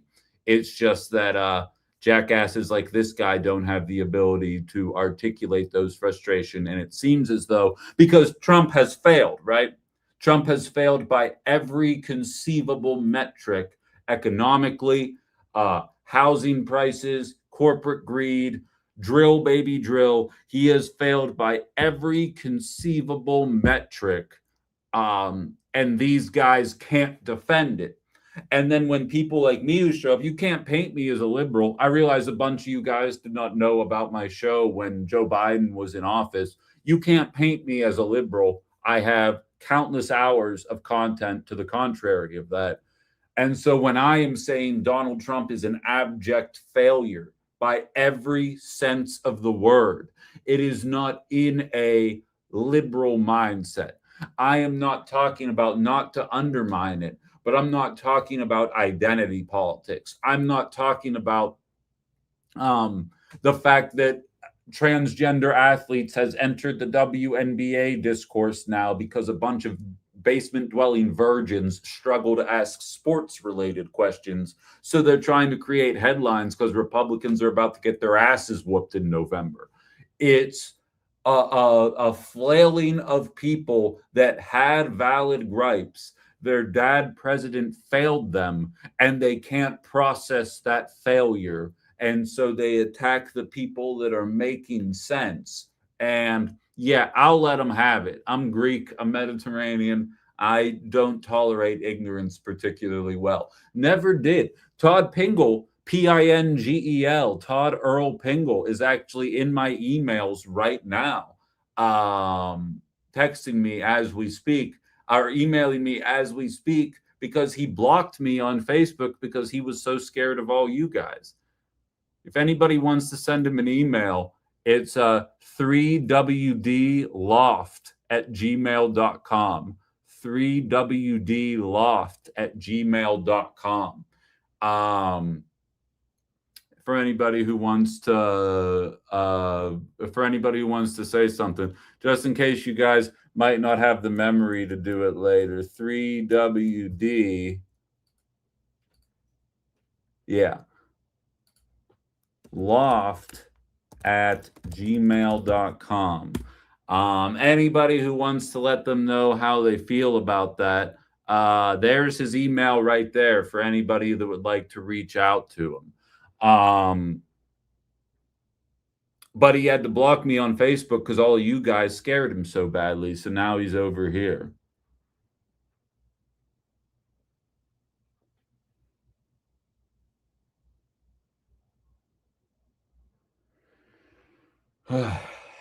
Man, you know what? The fact that the trolls are coming out and coming against this show, it makes me think they're scared about next week, and they're scared about November. And I think that's a pretty fair assessment, and I think that's how it's going to ultimately end up playing out here. But so in any event, I apologize for doing Grace a disservice there, but I just had enough of it. Very interesting woman, again, in the 56th district, running against Shauna Riley, who was on the program a couple of weeks ago.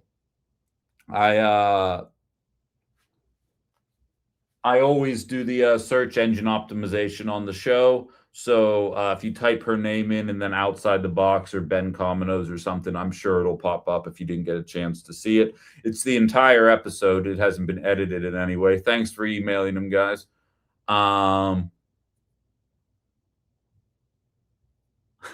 CKK says, I actually down the street from the Bolt Company today. Perhaps Todd Pingle would like to buy me lunch and tell me why he hates Ben so much.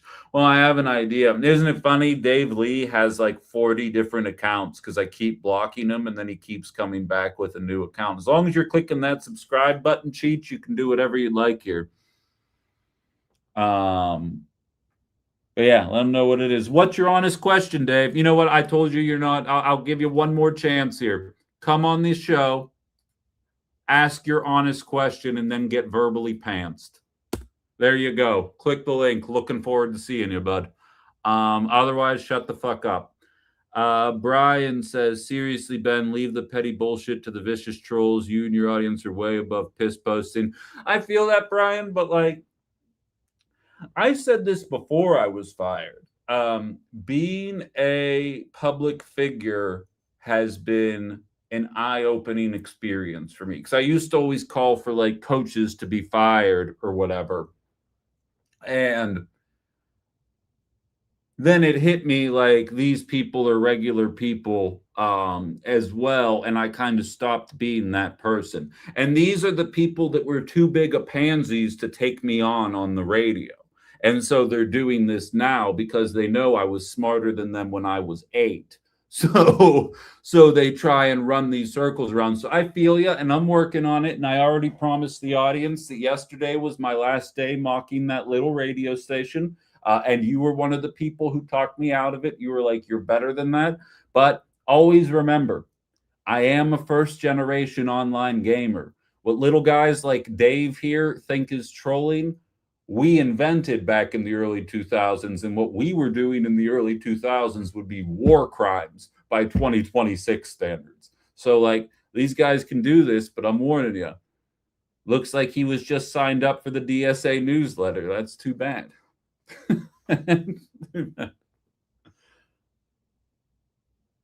Why am I grounded? Why did I get grounded, Violet?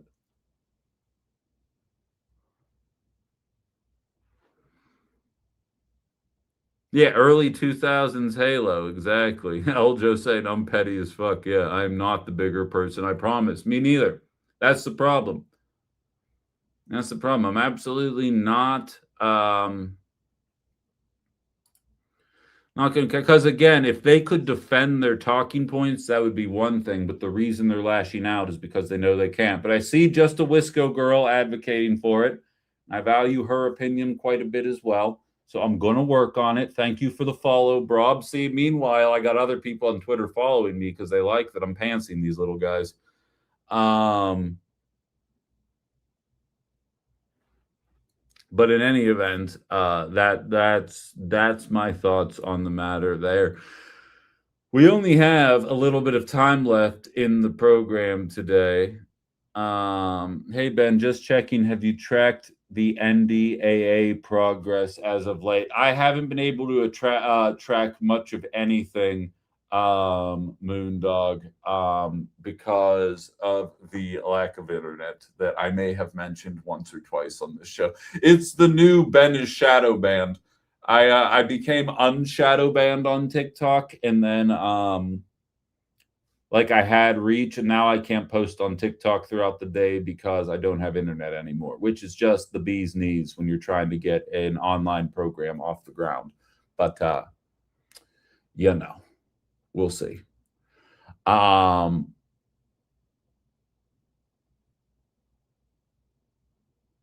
Really quickly though, before we move on, bad cell service. It's I don't know why, but I cannot. What I've done is I have turned my cell phone into a personal hotspot. And I use that to kind of search things. Yeah, my videos are popping up now, Robin, for sure. I just can't post any right now. But I don't know if it's because the cell tower is that badly damaged or what. But like even text messages, people will text me videos or pictures or links, and I can't see them until I leave my apartment. And I don't even have to go that far away from my apartment. It's like literally just where I'm at. It's incredibly frustrating.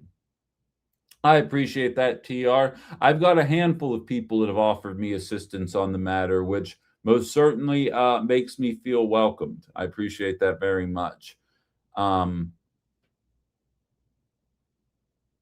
Violet's having a hard time with cell service, and that's in Georgia, but I believe it. Are you also Verizon? Those bastards. Your show leads by information, not retribution. It's like when Trump and his administration is ousted, let them crawl back under their rocks. Forward. You're right. You guys are right.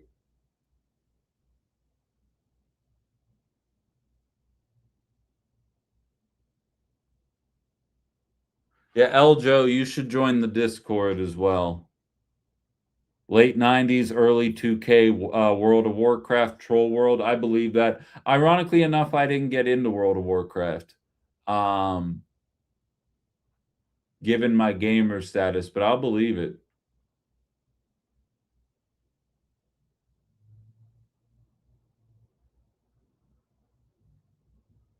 Yeah, there's a Discord. I'm not 100% sure how to offer it up, but I mean, as long as you're not, you guys have seemed all right to me. I'll let Ali handle that. Do your witchcraft here. Staying out a while was a wise choice. I felt like it would be. Looks like Todd got signed up for Planned Parenthood. Just a Wisco girl says, Ben, have you considered using the Menasha or Appleton public libraries? They have office spaces you can use by signing up for them. Menasha also has a radio booth. Oh, good to know. So I went and spoke with my mystery advertiser who we were talking. We're going to kick off the endorsement this month, but I want to kind of tease the announcement a little bit as to who it's going to be. I went and checked the empty space yesterday that's going to be available for me to work in. And realistically, if I can move quick enough by Monday, I might be set up in that building. I'm going to check it out. Like, that might be a bit of a stretch. Might have to wait 2 weeks, but if somebody is able to assist me with that, we'll be talking about, we'll be addressing that in the near future.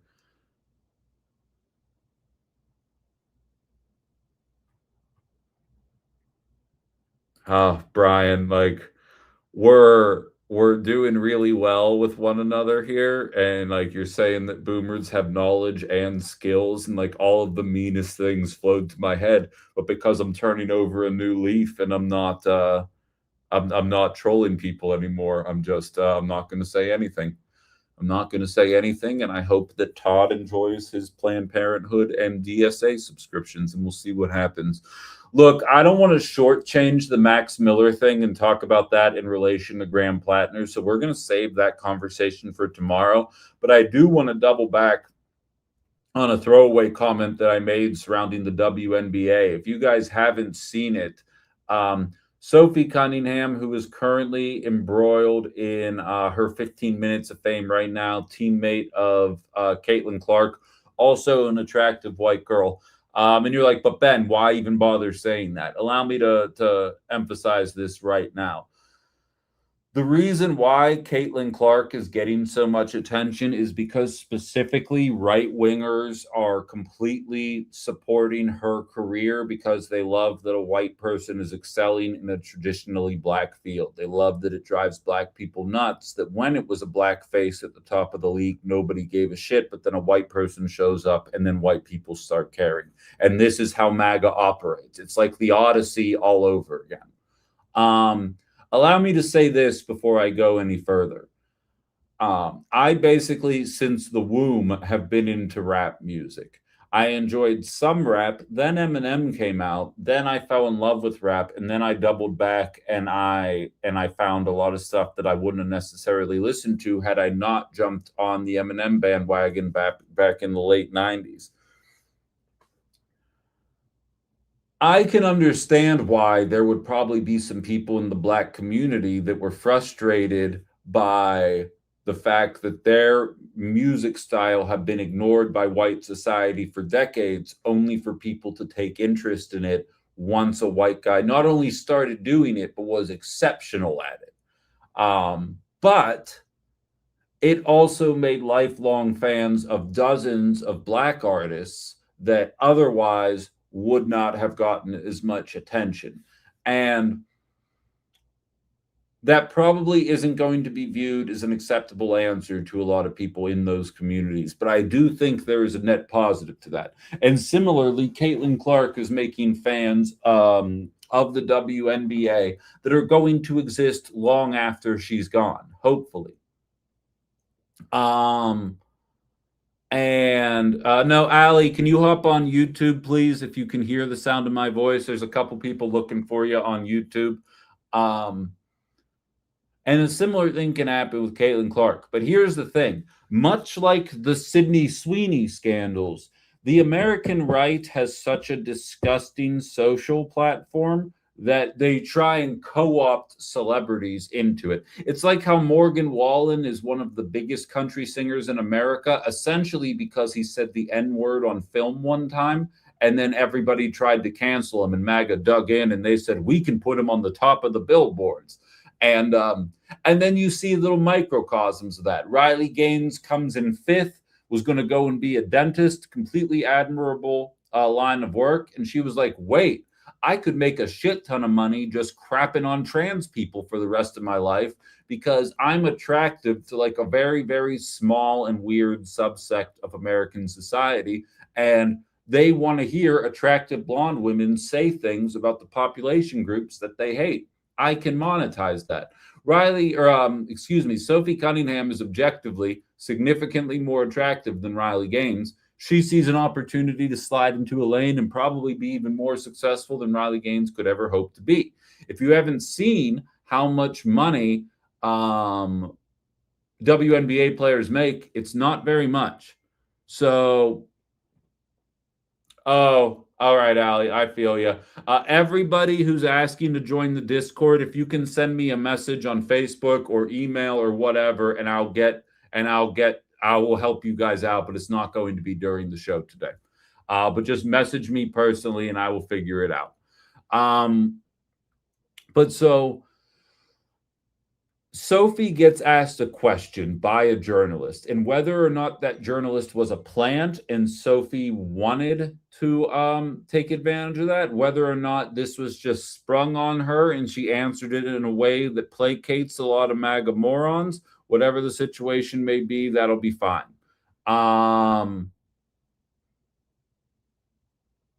So then, once getting the keep trans women out of my sports conversation, they wanted Caitlin Clark to say the same thing.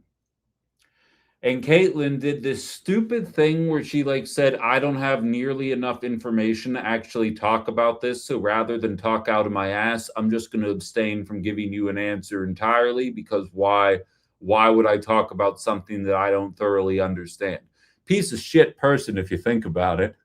I'm joking, of course. And she has been inundated with right-wing podcasters, all of the likely suspects, including Laura Ingraham of Fox News, who literally wrote the goddamn book, Shut Up and Dribble, pissed off that Caitlin Clark was not willing to say what she wanted to hear, surrounded those transes, the 9 transes, that seem to have all Republicans running scared all the time. And if you think I'm blowing that out of proportion, and somehow walked away. Cunningham took an elbow to the face, watched the officials review the replay, and somehow walked away with a foul called against her. That's the latest bizarre moment involving one of the WNBA's most outspoken players, and it comes just days after Cunningham dared to say biological men don't belong in women's sports. Cunningham took an elbow to the face, watched the officials review the replay, and somehow... So apparently Shut Up and Dribble only applies to black people standing up for black rights. But if you're a white person who's willing to condemn trans people for existing, well, that's another story entirely. Apparently she only scored 3 points that game. Again, she's not good. She's got her 15 minutes of fame and she's trying to make it 30 minutes of fame. Yeah, Jay, Shut Up and Dribble. I actually have episodes of my show called Shut Up and Dribble because it's about right-wing athletes standing up and speaking about right-wing interests, because apparently kneeling during America's special song is enough to be banned from a league for your rest of your career. But if you're going to go and stand on a platform with Donald Trump, well, that's a completely acceptable use of your time, and that's why we should be excited. Save women's sports, stated by people who don't watch women's sports. Exactly.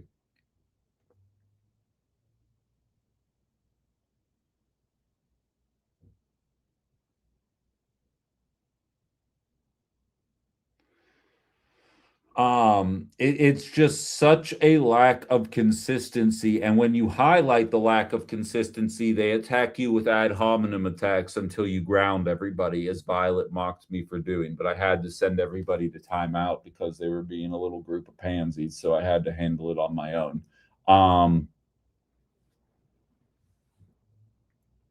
So you see Laura Ingraham willing to ignore the shut up and dribble mantra that she created, all in the name of ostracizing trans people, which I cannot stress enough, have not expressed any interest in joining the WNBA. There has not even been a single move that has happened here. They are creating a story out of nothing. And why? Waka waka MAGA. It's because Donald Trump is failing by every conceivable metric. It's why they are attacking Francesca Hong about Christmas and Valentine's Day and Thanksgiving. And they're attacking the WNBA. They're attacking the vote election security. They're attacking anything because they do not have a capacity to run on anything that they have fixed or even fucking accomplished. And so that is why you're seeing this story. And I regret even giving it 10 minutes of airtime on this show. But WNBA is on a lot of down ballots. Exactly. But what happens, Jim, is then Laura Ingraham runs a story about it. Then all of our grandparents start to hear about it and they get mad about the transes. And like, one of the best things I can say to people, because there are right wingers in my life, they're like, look, I don't hate the trans community. I just wish I didn't have to hear about them all the time. Well, that's great. I have a solution for you. All you have to do is stop listening to right-wing media, and 95% of your trans content is going to go away. Because I hate to break it to you, but liberals and leftists are not running around perpetually bitching about 0.8% of the population. That's a you guys thing. So if you stop listening to your people, it won't be in your feeds anymore. And you can just shut the fuck up about it. We can go back to talking about issues that matter in society. But something tells me you don't want to do that because MAGA has no interest in addressing the issues that are facing society.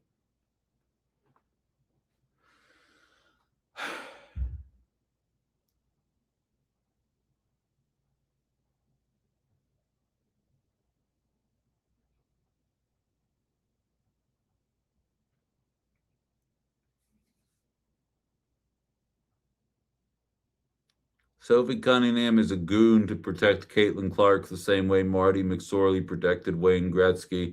I never knew how tough the WNBA was until a few months ago watching clips. No, I've seen that. And again, as a feminist, I'm here for it. I think more sports should be handled that way. I do not ascribe to the treat Tom Brady and Patrick Mahomes. Even Sid Crosby got the treatment. I wasn't thrilled with it. I'm not an advocate for the you got to leave the stars of the league alone. I like the 90s style, like, you're going to come in the paint. You're getting fucked up when you come in the paint. I wouldn't suggest it. Like, I kind of like that. I'm here for that. So, Caitlin Clark, everybody's acting like, how can this be a thing? And those exact same people, when they're in their living room, are talking about how they're mad that you can't do helmet-to-helmet shots in football anymore. I'm not advocating for that, by the way. I can't handle watching that stuff anymore because it hurts my soul to see like those kind of hits happen. But I'm saying. Wave 1 says trans issues have been red herring following the shiny bouncing ball laser cat toy fodder for the right. Exactly. And I don't believe it's going to work when they have power. When Democrats beat their asses in November and in all likelihood beat their asses again in 2028, the trans issues will work again as a cudgel to get people to show up because fucking goldfish memories, the lot of them on the right. But I don't think it's going to be enough to win a lot of elections. I've already seen Tiny Tom Tiffany trying to run on, did you know Francesca Hong is for boys and women's sports? Like, if that wins again, then rural America deserves exactly what they're going to get with a Republican leadership. You know, like, there comes a time when you're like, you know what? I don't even feel bad about this. Enjoy what you voted for. But I don't think it's going to work this time around. Maybe I am just being optimistic here. But so, all right.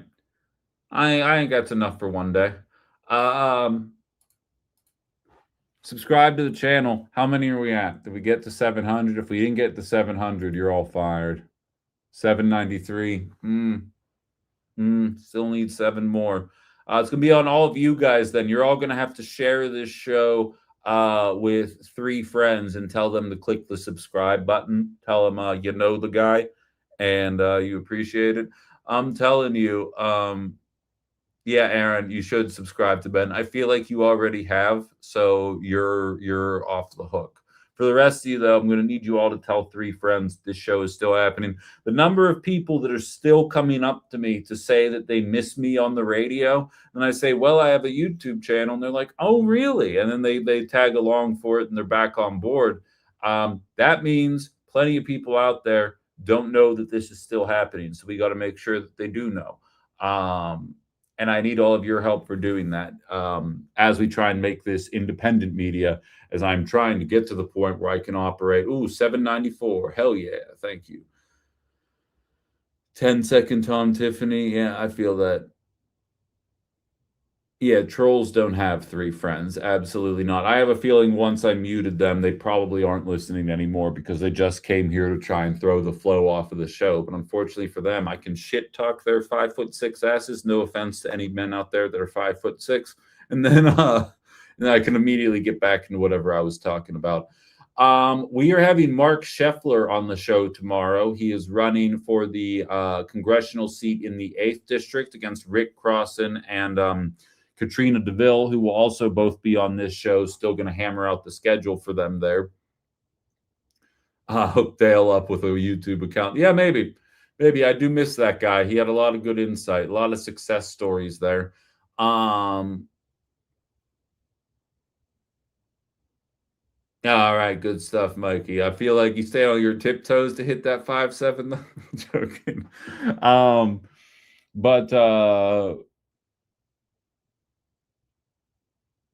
Yeah. So in any event, Mark Scheffler on the show tomorrow. We're going to get the other 2 candidates on before Tuesday, and we're going to be breaking down the Michigan primary. I am optimistic good things are going to happen in Michigan, and that is a sign for good things happening here in Wisconsin. We will jump into that at a future date, though. I am going to call it a morning as I technically have things to do. So I will talk to everybody else tomorrow. Have a good one.